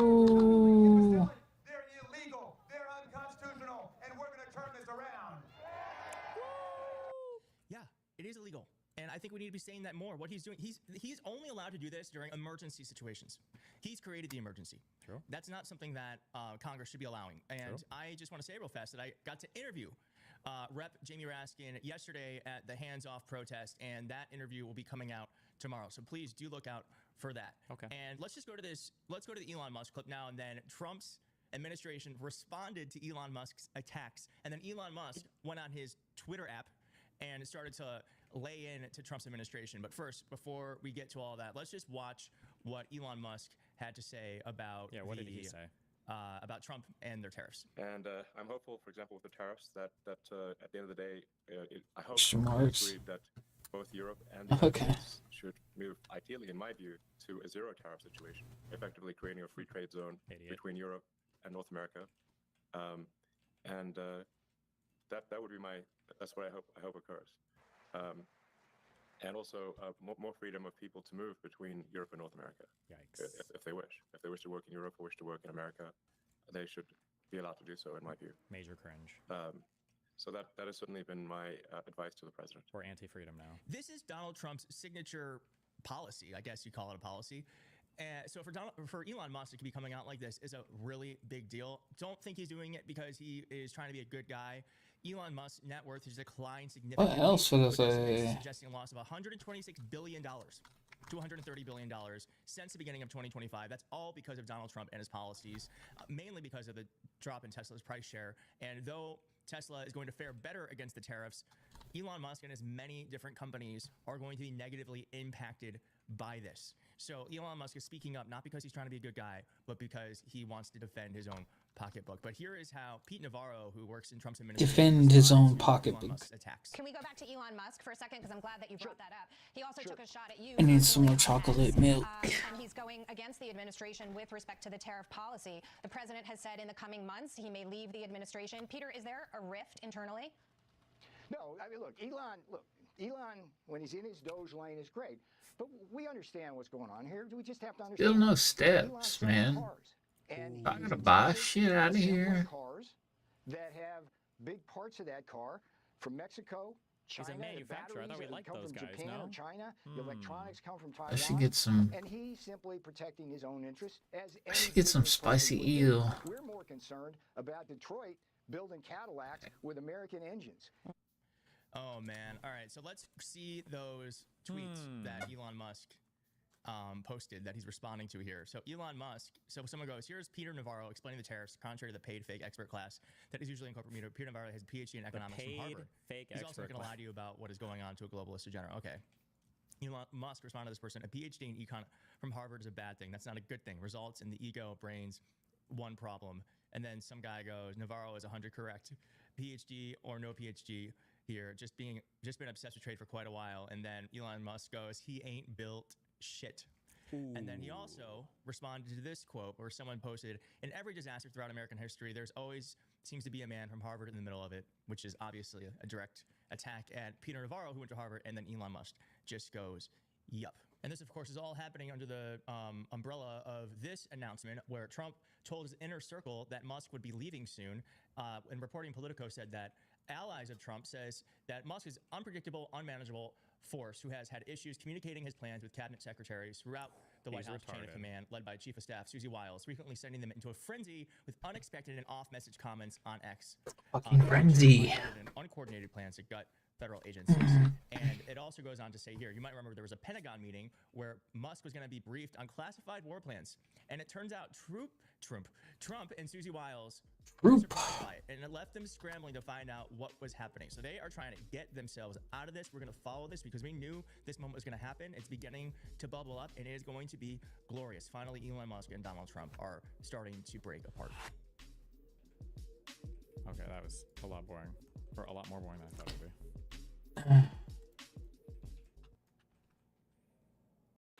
This is Sundays for Dogs. Sundays is human-grade, air-dried dog food.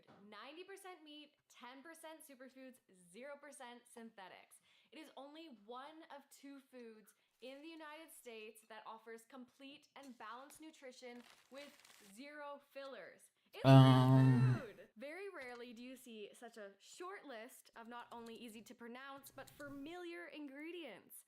Turkey, turkey heart, turkey liver, egg yolk, flaxseed, parsley. Can you believe that Bella and Izzy are 10 and 11 years old? They are seniors. They would be between the ages of 70 to 80 in human years. And over... Bro, shit. Why am I listening to fucking commercials? Okay, we've got Pisco on breaking points. We've got Americans' future factory jobs. Should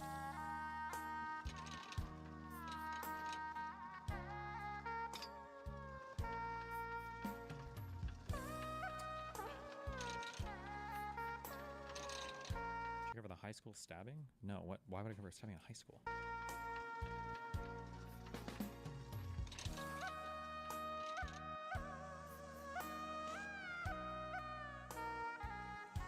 Desert Warp Totem.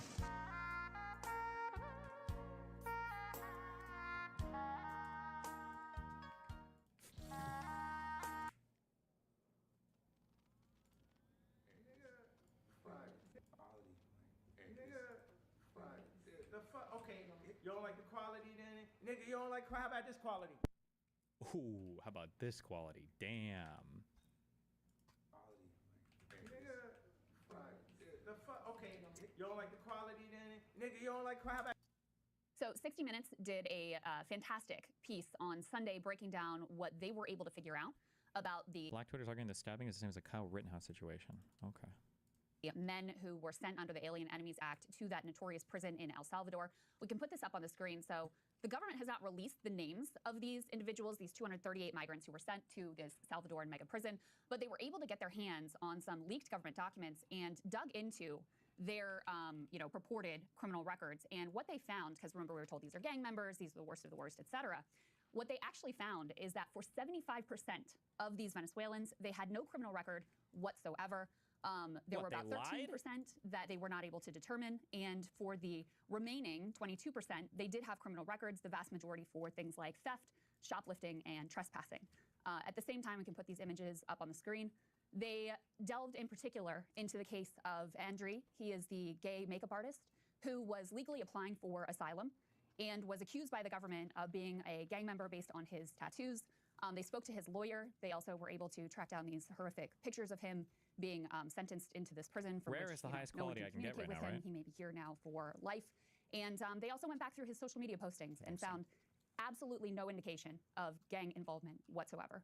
So at the same time, Says the you. Supreme Court has issued a significant victory for the Trump administration with regards to these deportations to El Salvador. You can put this tear sheet up on the screen. They are lifting the temporary restraining order on Trump's removals under the Alien Enemies Act. However, this was a 5-4 decision. There were important dissents. What this means going forward, both for people here and for those who have already been sent to this prison, is a little bit complex. So we wanted to bring in some legal backup here. Let's go ahead and bring in Pisco. He's a YouTuber, but more importantly for our purposes, he's a lawyer, he's a litigator, and has done pro bono work in YouTuber. That's why they're introducing him, a YouTuber? in immigration. I've really been relying on him for his analysis of the legal challenges here. Great to have you, Pisco. Appreciate it. Thank you so much, Crystal. Yeah, of course. So let's just start with the most basic question. Was this a true win for the administration? It was a true win for the administration.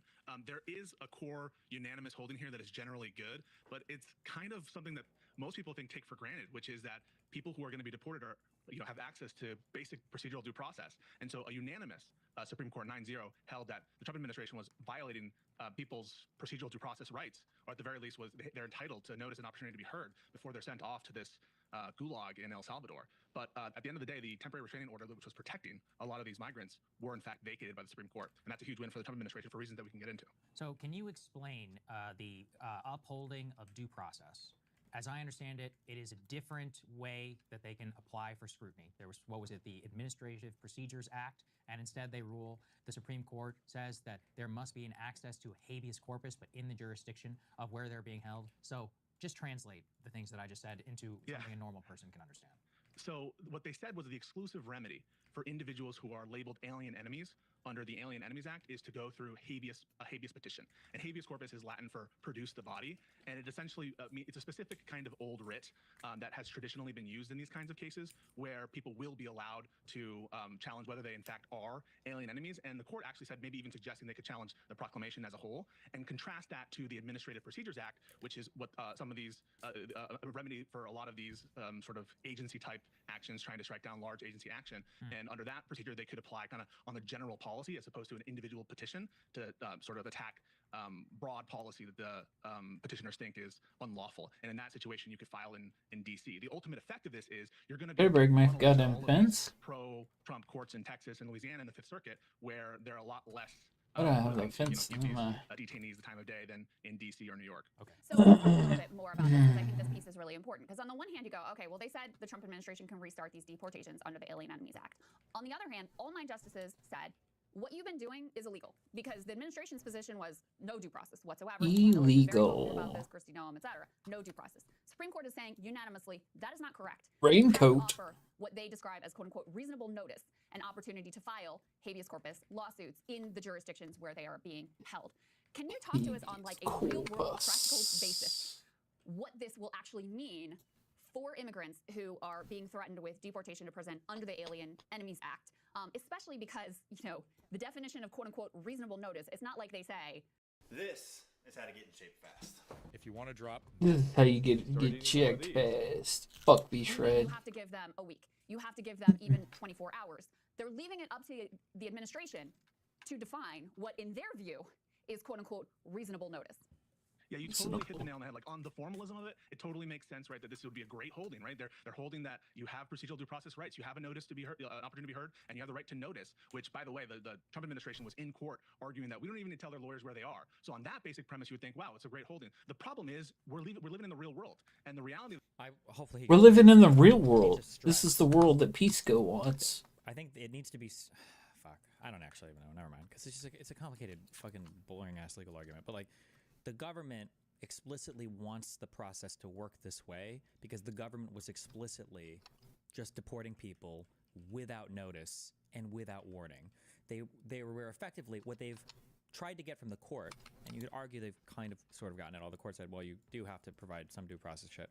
What they were seeking is we want you to tell us that we can basically deport somebody instantaneously without ever telling them. You need to deport a motherfucker. Right? That's what they were trying to argue in this case, which is abhorrent. And I think that needs to be made clear to people. This is what the government was trying to argue for, which is insane. The situation is the Trump administration is already running the government on emergency basis. You can see this with the tariff situation where they're declaring fake emergencies and they're to invoke this limited kind of tariff authority to have these broad standing tariffs. And the same thing is true in with respect to immigration, that you can't rely on this administration to be good faith about this situation and actually give them their habeas petitions that they seem to admit that they're owed, right? One of the lines that the majority of the per curiam decision relies on is the notion that the Trump administration admits that these people are allowed to have habeas petitions. But that right is meaningless if you're throwing them onto a plane and kicking them out of the country before they have a chance to like hire a lawyer or talk to their family. Which is exactly what they were doing before. These people probably don't have access to lawyers. Most of the people who were actually deported unlawfully, now that we know from the Supreme Court, didn't have an opportunity to have a real chance to file a petition. The problem is, of course, is the government's interpretation and the Trump administration being bad faith, and they're going to interpret reasonable to mean, who knows, a day, 30 minutes. This administration is, willing to do whatever it takes to get their agenda done. And you saw, as soon as the decision came down, Stephen Miller saying, we're starting the planes right now, we're going to deport them right away. And so that's the big problem, is that we live in the real world, and in the real world, all of these cases are going to go to Texas and the Fifth Circuit, where they're not going to be as sympathetic, and we have an administration who's not going to be, inclined to give them their actual due process rights. And right now, there is no order directing them not to do so. It's just like the general opinion of the court that they're not supposed to, violate. What is the practical meaning of reasonable time? Like, let's say compared to a criminal justice proceeding or a normal deportation hearing. Okay, get down there from here. Huh? When you say what the practical meaning is, like what, obviously that's a term that is being said to the government. I assume they can interpret it to some sort of standard. What does it normally look like? Yeah, so it's like in the law. If you've ever seen that the picture of Atlas holding up the world, and the underneath it, it's like the word reasonable. And so I can't define in strict contours what the exact amount of time is. In a typical case to respond to a complaint, it's a matter of weeks, 2-3 weeks, a month to respond to like a civil complaint or something like that. Wait, wasn't there something in here? I think that if you were to give these individuals some weeks, maybe a month to respond, I think that would be reasonable given the other kinds of general litigation practices that we have and the other kind of time limits. But again, is there a strict legal holding about what reasonable means in the context of removal proceedings? The government also has access to expedited procedures in the context of the Immigration Nationality Act, where there's not much time at all, and there's not much procedure other than a hearing before an immigration judge. And so it's a good question, and one that we need to contend with now that that's the words of the Supreme Court that the administration is left to interpret. What does it mean for the people who already were wrongly sent to El Salvador with no due process? I mean, I just covered the 60 Minutes. Fantastic piece that they did, uncovering this government document. The ground creep ass was so indefinitely into this notorious mega prison. 75% of whom zero criminal record. The administration themselves has already admitted that at least one was done in complete error. So, is there any recourse for these individuals? Is Sager not going to argue at all here? Because I feel like his positions on this are probably retarded. Does he just not argue when guests come on? To be fair, I don't know his actual positions on it. I just assume that because I know that he is retarded. So, who have already been sent and illegally sent at this point, according to what the Supreme Court had to say, to this prison. It's a great point, Crystal. This and the dissent brings this up. You should think of this opinion as dovetailing with what's happening to Mr. Abrego Garcia in the case of the individual. He's Salvadorian. He was granted withholding of removal, and the administration accepts that it was illegal to deport this individual. And you're asking what can now be done for these individuals who are already deported illegally, right? Because they weren't given their day in court, as the Supreme Court has now recognized. And the answer is this does not resolve that question. There's another petition that's going to be before the Supreme Court asking the uncomfortable question, which is, once you are in the hands of a foreign government, can the court order the U.S. government to bring you back? And there are complications. I want to give you sort of the example of the Trump administration. Well, and let me put what you're talking, just guys, F5, I believe, up on the screen, which refers to the recent Supreme Court movement here with regard to this particular case, where they've now temporarily blocked the order requiring an immediate return of this wrongly deported migrant, but they haven't made an actual decision on the merits here. Now you can beat the IRS deadline and file for free. Just upload your docs, answer a few questions, and get your maximum refund. File free now. Roughly 37% of filers qualify. Simple 1040 returns only. Click for eligibility.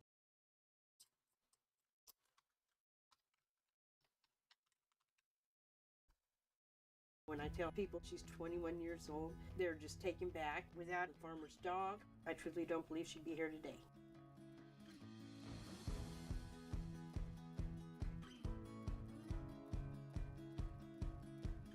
She just started slowing down. Didn't want to get up anymore. She ate sometimes she didn't. I thought she always had a low appetite. I bounced from food to food. We switched to the farmer's dog and immediately they just wolfed it down. I've never seen so much energy Farmer's when it comes to dog. feeding time, because she just loses her mind. She loved it, and from there, it was just off and running. So the Supreme Court issued an administrative stay. You shouldn't read too much into that decision. It's not a merits stay, which means there's no indication from where the court's going to lie ultimately on this decision. But it's important to think about this issue because it's a thorny issue. On the one hand, think of the government's perspective. Imagine that there were an order from a U.S. court that said something to the effect of, hey, you illegally sent someone over to Gaza, and now that U.S. citizen is a hostage, let's say, we're ordering you to bring him back. You can imagine how that might seem like an unwarranted intrusion into the executive prerogative to like negotiate. Trump tariffs and Doge will set off a crime wave. Federation, suppose the government is alleged to do something illegal that brought about that situation, and a district court somewhere just orders the United States to bring them back out of Russian detention. That could seem like a crazy standard to allow all these courts to intrude into the executive prerogatives. So you have to understand the government's perspective there. But the difference here, and what I think is the right outcome, and why the Fourth Circuit did not get rid of this district court order to bring Mr. Alberto Garcia back, is this is not like those situations. This is very much like a contracting relationship. The U.S. government is hiring the El Salvadorian president to essentially operate immigration detention on the U.S. government's behalf, and based on their statements and the fact that the U.S. government is not willing to say that they can't bring him back, it seems obvious who's in control here, who has the power here, and that the U.S. government, if they wanted to, could absolutely 100. Let's go. We getting to the bottom of this bitch today. Illegally removed to El Salvador, but they haven't even tried to bring him back at all, or even state that they couldn't. They're just saying that we don't have to, and we don't have to listen to any court that says we do. What about on the merits of the Alien Enemies Act itself? You said that they had not ruled on that, and that these future people could be able to challenge that. What does the landscape look like with respect to that as a result of this court decision? As Crystal laid out, a lot of these people have really good factual cases for not, in fact, being alien enemies. The proclamation declaring the alien or invoking the Alien Enemies Act said that you had to be a member of Tren de Aragua. The president actually limited the scope of what the proclamation could be if he wanted to, and if it were a valid invocation, he could target every single Venezuelan, including green card holders, but he limited himself to Tren de Aragua members. And so a lot of these individuals will have good factual cases to challenge whether or not they're, in fact, alien enemies. There's an additional legal question, which is this even a valid invocation of the Alien Enemies Act at all? Which is, can you consider Tren de Aragua a foreign country? Or if they're not a foreign country, are they actually in cahoots with the Venezuelan government? Because you need that link to a foreign government. And then the additional question of, are they invading the United States? Or are they threatening to invade the United States? Or are they having a physical incursion into the United States? And so there are two kind of substantive merits legal questions, which are the fundamentals of the proclamation itself related to whether this is all fake. And obviously it's all fake. There's no actual physical invasion into the territory of the United States by Tren de Aragua. And then there's the related question of, are the people actually designated, assuming the proclamation is valid, actually alien enemies? And sort of the reporting that Crystal pointed to, it seems that many of them are not. You know, there's someone with they were just picked up because of their tattoo. Someone with a tattoo for their autistic brother. Someone with a tattoo, who's a gay barber, who obviously is not a member of Tren de Aragua by all reporting. And so those are merits determinations that are now going to be made much harder because they have to be individualized. There's not kind of a broad class action challenge, and so they've made it more difficult. But hopefully, so even that determination on the whether or not the invocation of the Alien Enemies Act itself, that has to start on an individual basis with these habeas petitions. Is that what I'm hearing you to say? So if a court, like an appellate court, held that the invocation or proclamation was invalid, people, and they had like direct appellate overview of whatever court system they were, most like the Fifth Circuit, it would have precedential effect, and the effect would be that more courts would deny the validity of the proclamation. One of the problems with doing all these individualized petitions is you could start to see divergent case law or something like that. So the end result might be that this might all be funneled into one on the actual proclamation itself. Gotcha. But it would have to start there. It couldn't start with this like kind of large case. Gotcha. And my last question for you is, Pisco, I watched some of your stream last night, which was very helpful, by the way. And everybody should go subscribe to Pisco's Hour, which I've really been enjoying. Glad to see your growth over there. But you mentioned that you thought Roberts might be kind of playing politics here, like thinking, okay, I'm going to give the administration some W's here, so maybe I build some credibility. So later on, if we have to give them some L's, that'll have more, purchase because we gave them things that they wanted earlier on. I've also been thinking about the fact, this is an administration that is at least playing with outright defiance of court orders. And so if you're the Chief Justice of the Supreme Court, you want your institutions still to matter. So maybe you're thinking about like, I really should go along with as much as I can so that I don't end up in a situation where he does blatantly defy a court order, and then all of our purported power is just done. It's over. So what are you thinking? What is your analysis in that regard? And one last note, which I also thought was interesting, conservatives were very upset about the fact Amy Coney Barrett actually joined the liberals on the dissent, which was also noteworthy here. And also there was a lot of gender dynamics. Queen. All the women on one side and all the men on the other side. But in any case, if you could lay out your analysis of what you think might be going on with some of the John Roberts politics here. Yeah, I get that impression because, first of all, there's inside reporting that Roberts is concerned about the legitimacy of the court. And so there's direct reporting talking about that's his state of mind. He released that statement about Judge Boasberg, who issued the opinion, the district court. And that, how do you interpret that other than sort of a signaling political act? And so the fact that he's saying, hey, we shouldn't impeach this judge, the proper course to complain about overreach by the court and about whether or not you're defying orders is to repeal. And by the way, the defying orders portion of this is very much still at play. Just because the order was ultimately deemed invalid because there was no jurisdiction doesn't mean that you still don't have an obligation to follow that order. But that it was inherently sort of a political signaling act to defend the legitimacy of the court. And so I see Judge Roberts as very much concerned about that based on reporting, based upon his statements, and based upon these decisions. And the same thing with Trump versus United States, where they're always trying to split the baby, have a kind of middle ground approach, which is not giving a full win to Trump, and where the opinion seems completely untailored to precedent and completely like preposterous in view of the actual real world. Think about the Trump versus the United States case, where he's really putting blinders on and not realizing that justice delayed, is justice denied with respect to what happened in the January 6 cases. So that seems to be his approach. Watch what castor oil does to your liver. Even though it sounds like one of those old-timey kind of remedies, castor oil is actually awesome stuff. So castor oil comes from the seeds of the castor bean, and those castor beans are super poisonous if you eat them whole because they contain a toxin that's called ricin that you might have heard of. But the oil that's in those seeds does not contain ricin, so you are all good there. So people drink castor oil, and when they do, they poop.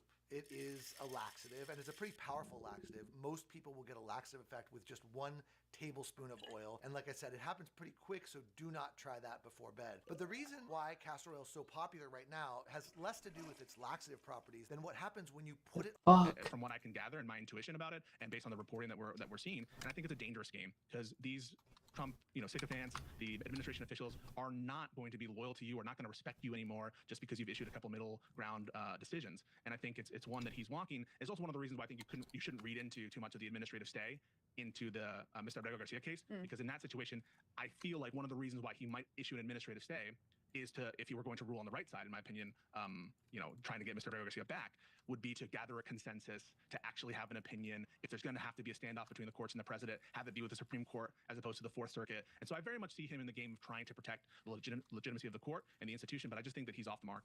I do have one last, legal question for you. Piece goes. There was a question of whether or not the administration did defy court orders with regard to, the judge had said, even if you have to turn the planes around, this cannot go forward. They did not turn the planes around. They say the planes were gone, so we couldn't do anything, or we didn't want to do anything. We didn't have to do anything.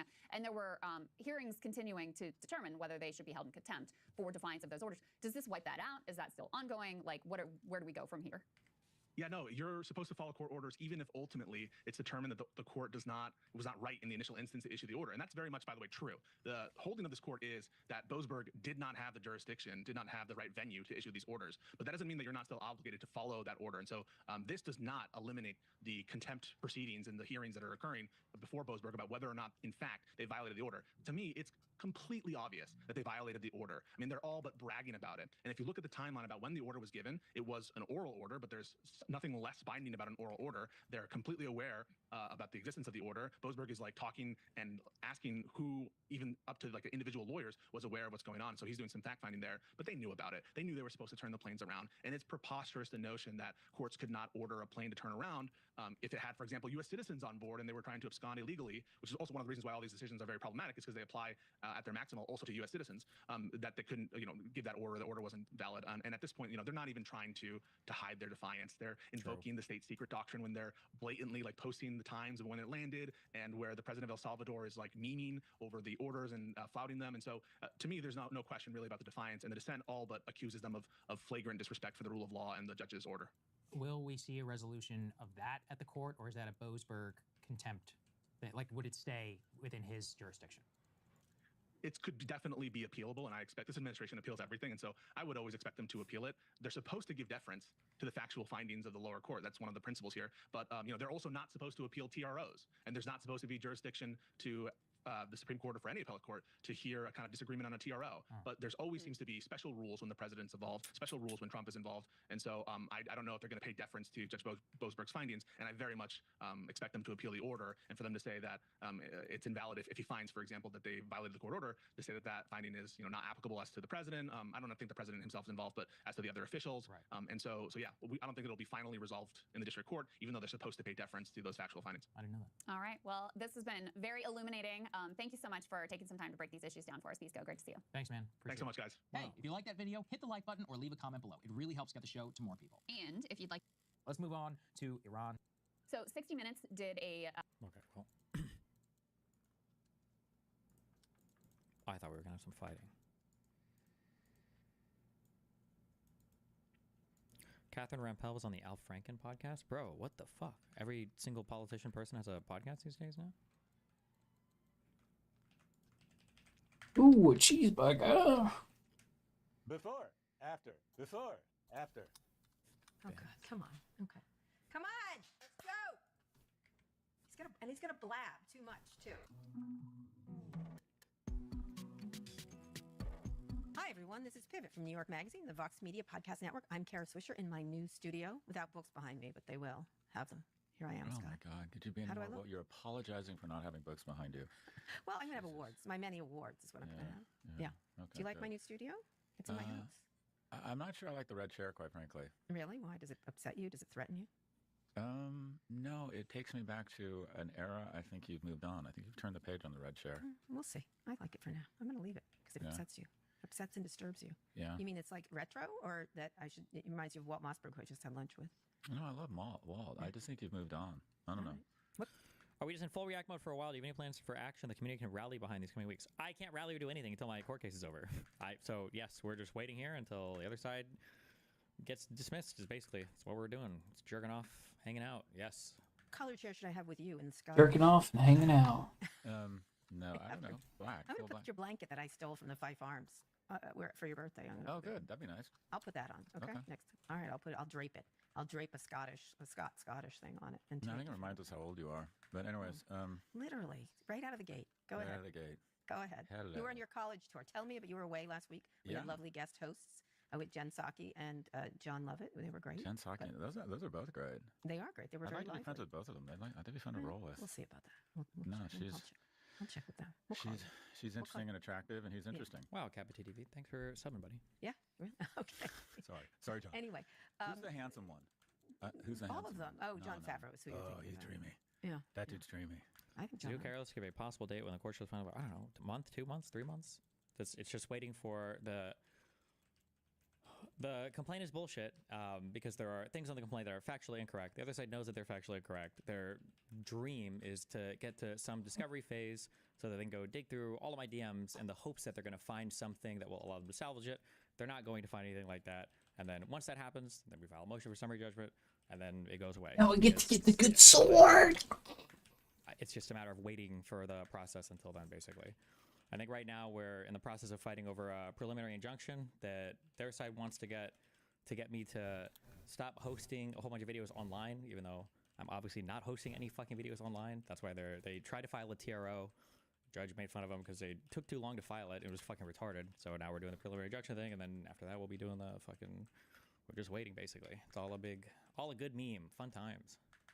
And I'm not even joking. Prismatic shard. Food so much. I had to buy a slow feeder for him because Fuck, I'm about to sleep. he eats it so fast. So I got Benson 8 years ago now, and ever since I got him, he has been the pickiest dog I have ever met.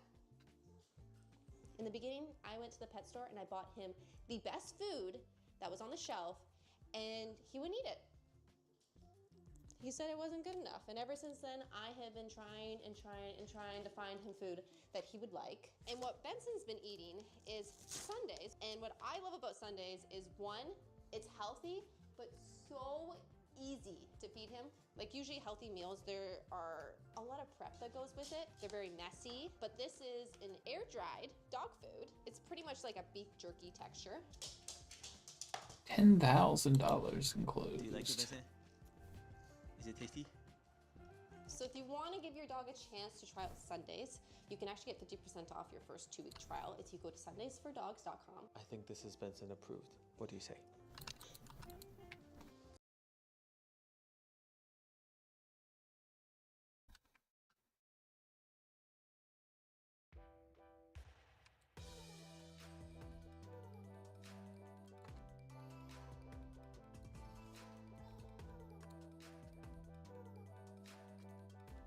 Pigs ever die? Ever die? Still not having any kids with those fucking fuckers. It's adorable. Yeah, he's good looking. He was on Survivor. Do you know he was on the show Survivor? He was on Survivor. Yeah, He's he didn't way survive. too smart and overthought. He's out in the second round. Yeah, doesn't- he was out That pretty guy's quick, too. I don't That guy's. I'm going to do this. I'm going to do this. I'm voting John off the island. Okay, Yeah. college tour. Back to me. A college tour. Tell me about the college tour, because I really don't want to talk about White Lotus in any way. So But you were 8 great. schools in 5 days. 7. You should read the executive order. Not surprising, but the rationale is wild. Bro, we're so past the rationale for every EO and everything this admin is doing is fucking insane. Oh yeah, I forgot. Didn't talk to anybody. I only talked to you once, if that. I leveled up again. We went to. I like to personify everything, and just so I can make sure my kid gets into none of them, I'll personify each of them. So the first one we did was UW. Do you think they're purposefully delaying out filing? They're not really delaying out filing. It's just a long process. I think they want me to settle something, but obviously I'm not doing that because this whole thing is fucking retarded. So now we just are running through the fucking process of everything. And I think they've got like some Hail Mary prayer of finding some magical thing in Discovery, which is equally retarded. So, University of Wisconsin-Madison. Yeah, when I was at UCLA, the fraternity next to mine was the Phi Caps. And the Phi Caps are basically these white dudes from small towns who abused substances who did really well on the SAT. Okay. That is the University of Wisconsin-Madison, except it's a girl who wears too much makeup, who really likes makeup.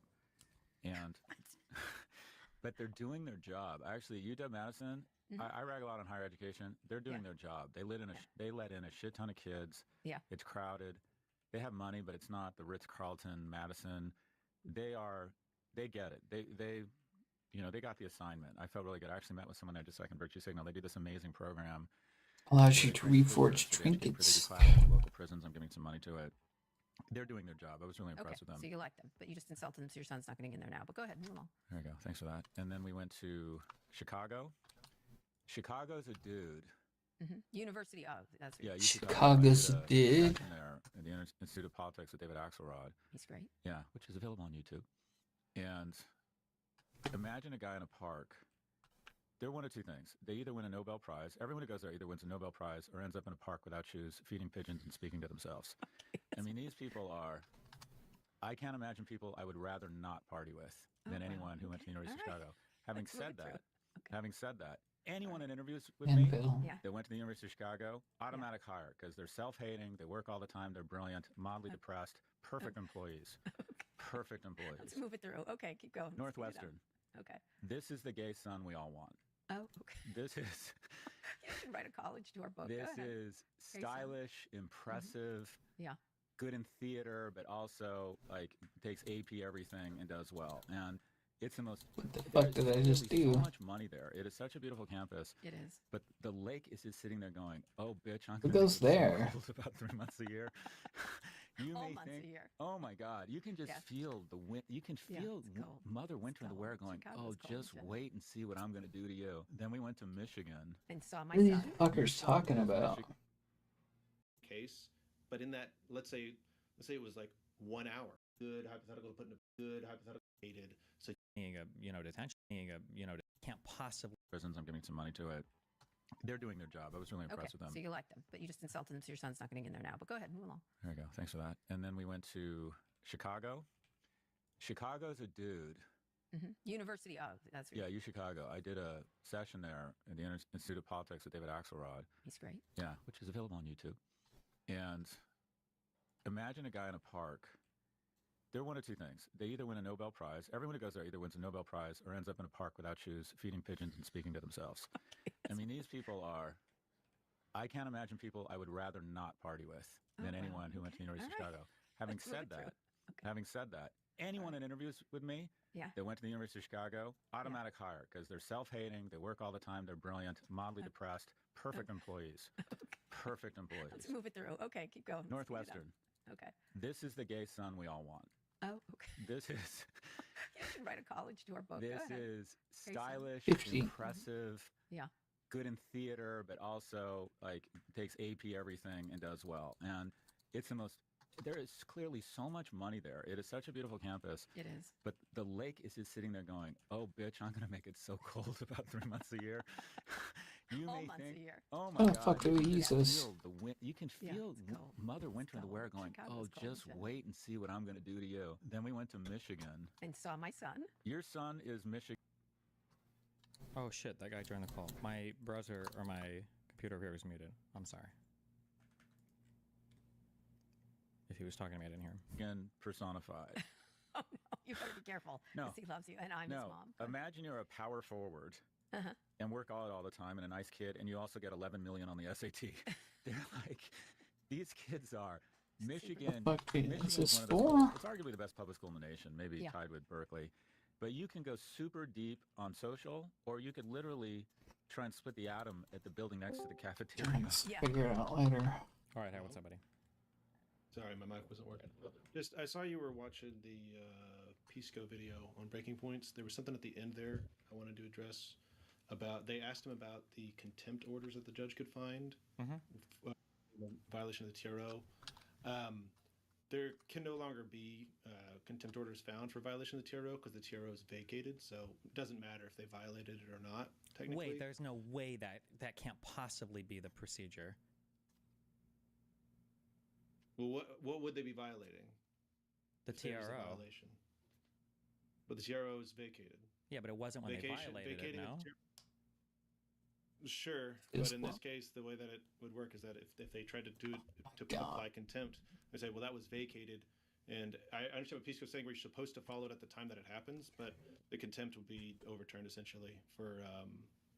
If that was the case, then because you should never follow any TRO basically ever in the hopes that you eventually overturn it, no?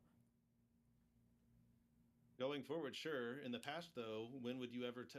No lawyer can tell their client we can violate it because we'll take it to the Supreme Court because you could never take these to the Supreme Court.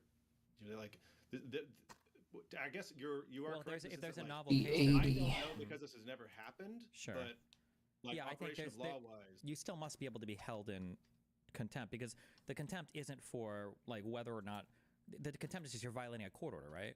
Like if I get arrested by a cop and I run away, I end up breaking out of the car and I run away and eventually I win the case.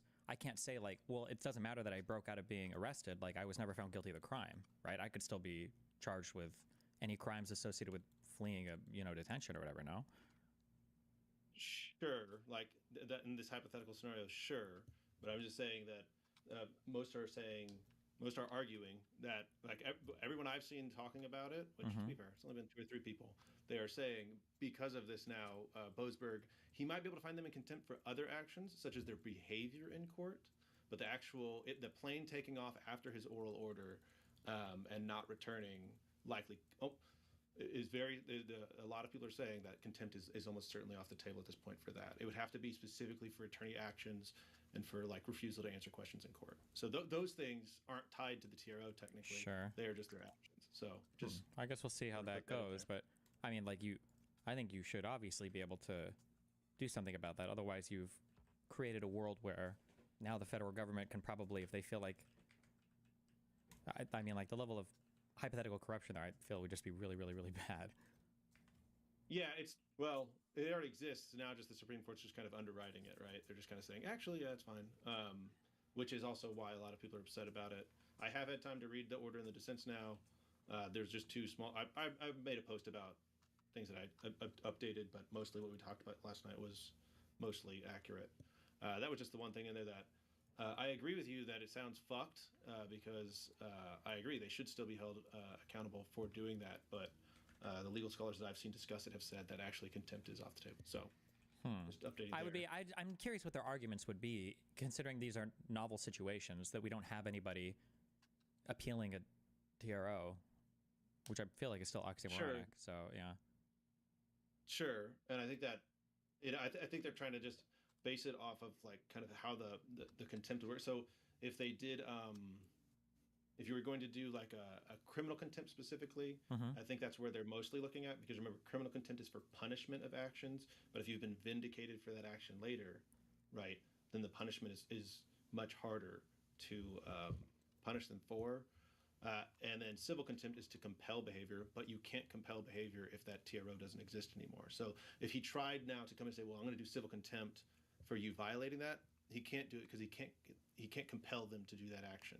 If he says, well, I'm going to punish you for that action, whenever they go to a criminal trial, these people are arguing that they would say, well, that TRO was vacated, so you can't punish us for a vacated TRO. And I think that you are making compelling arguments, and were I a judge in that criminal contempt case, Let me carry it this way. Okay, let's say that a TRO gets issued, and I think it's bullshit, and let's say that I successfully defend against a preliminary injunction, and I violated the TRO up to the preliminary injunction.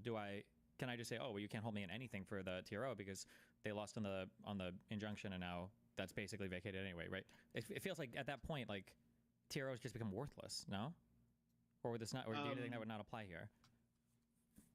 No, I think that's a very good hypothetical to put into place. I think that if I was, I will need to read more. I'm sorry, everybody in chat started hearing me say that, but I can look into that and give you a better answer. But out of the gate, the way that those hearings go is, let's say there was a TRO. I've got to stop, encroaching on someone's property. Sure. I keep doing it, and then I show up and I argue at the preliminary injunction that was BS and it shouldn't have happened that way. I think that in that scenario, the only way that I'm winning there is by showing that there was no imminent harm, even though the judge believed it, and I'm showing that the other side doesn't have a likelihood of succeeding on the merits. Sure, which is fine though, because that can happen because the TRO is definitionally ex parte, and at a preliminary injunction, now the other side can present some arguments. So I'm sure there have been I'm sure there have been billions of TROs that have not survived the preliminary injunction stage, but that doesn't mean that you didn't have to ever follow the TRO, no? Well, actually, I think this is the answer that I would feel most comfortable saying, and actually it favors your interpretation over mine, would be that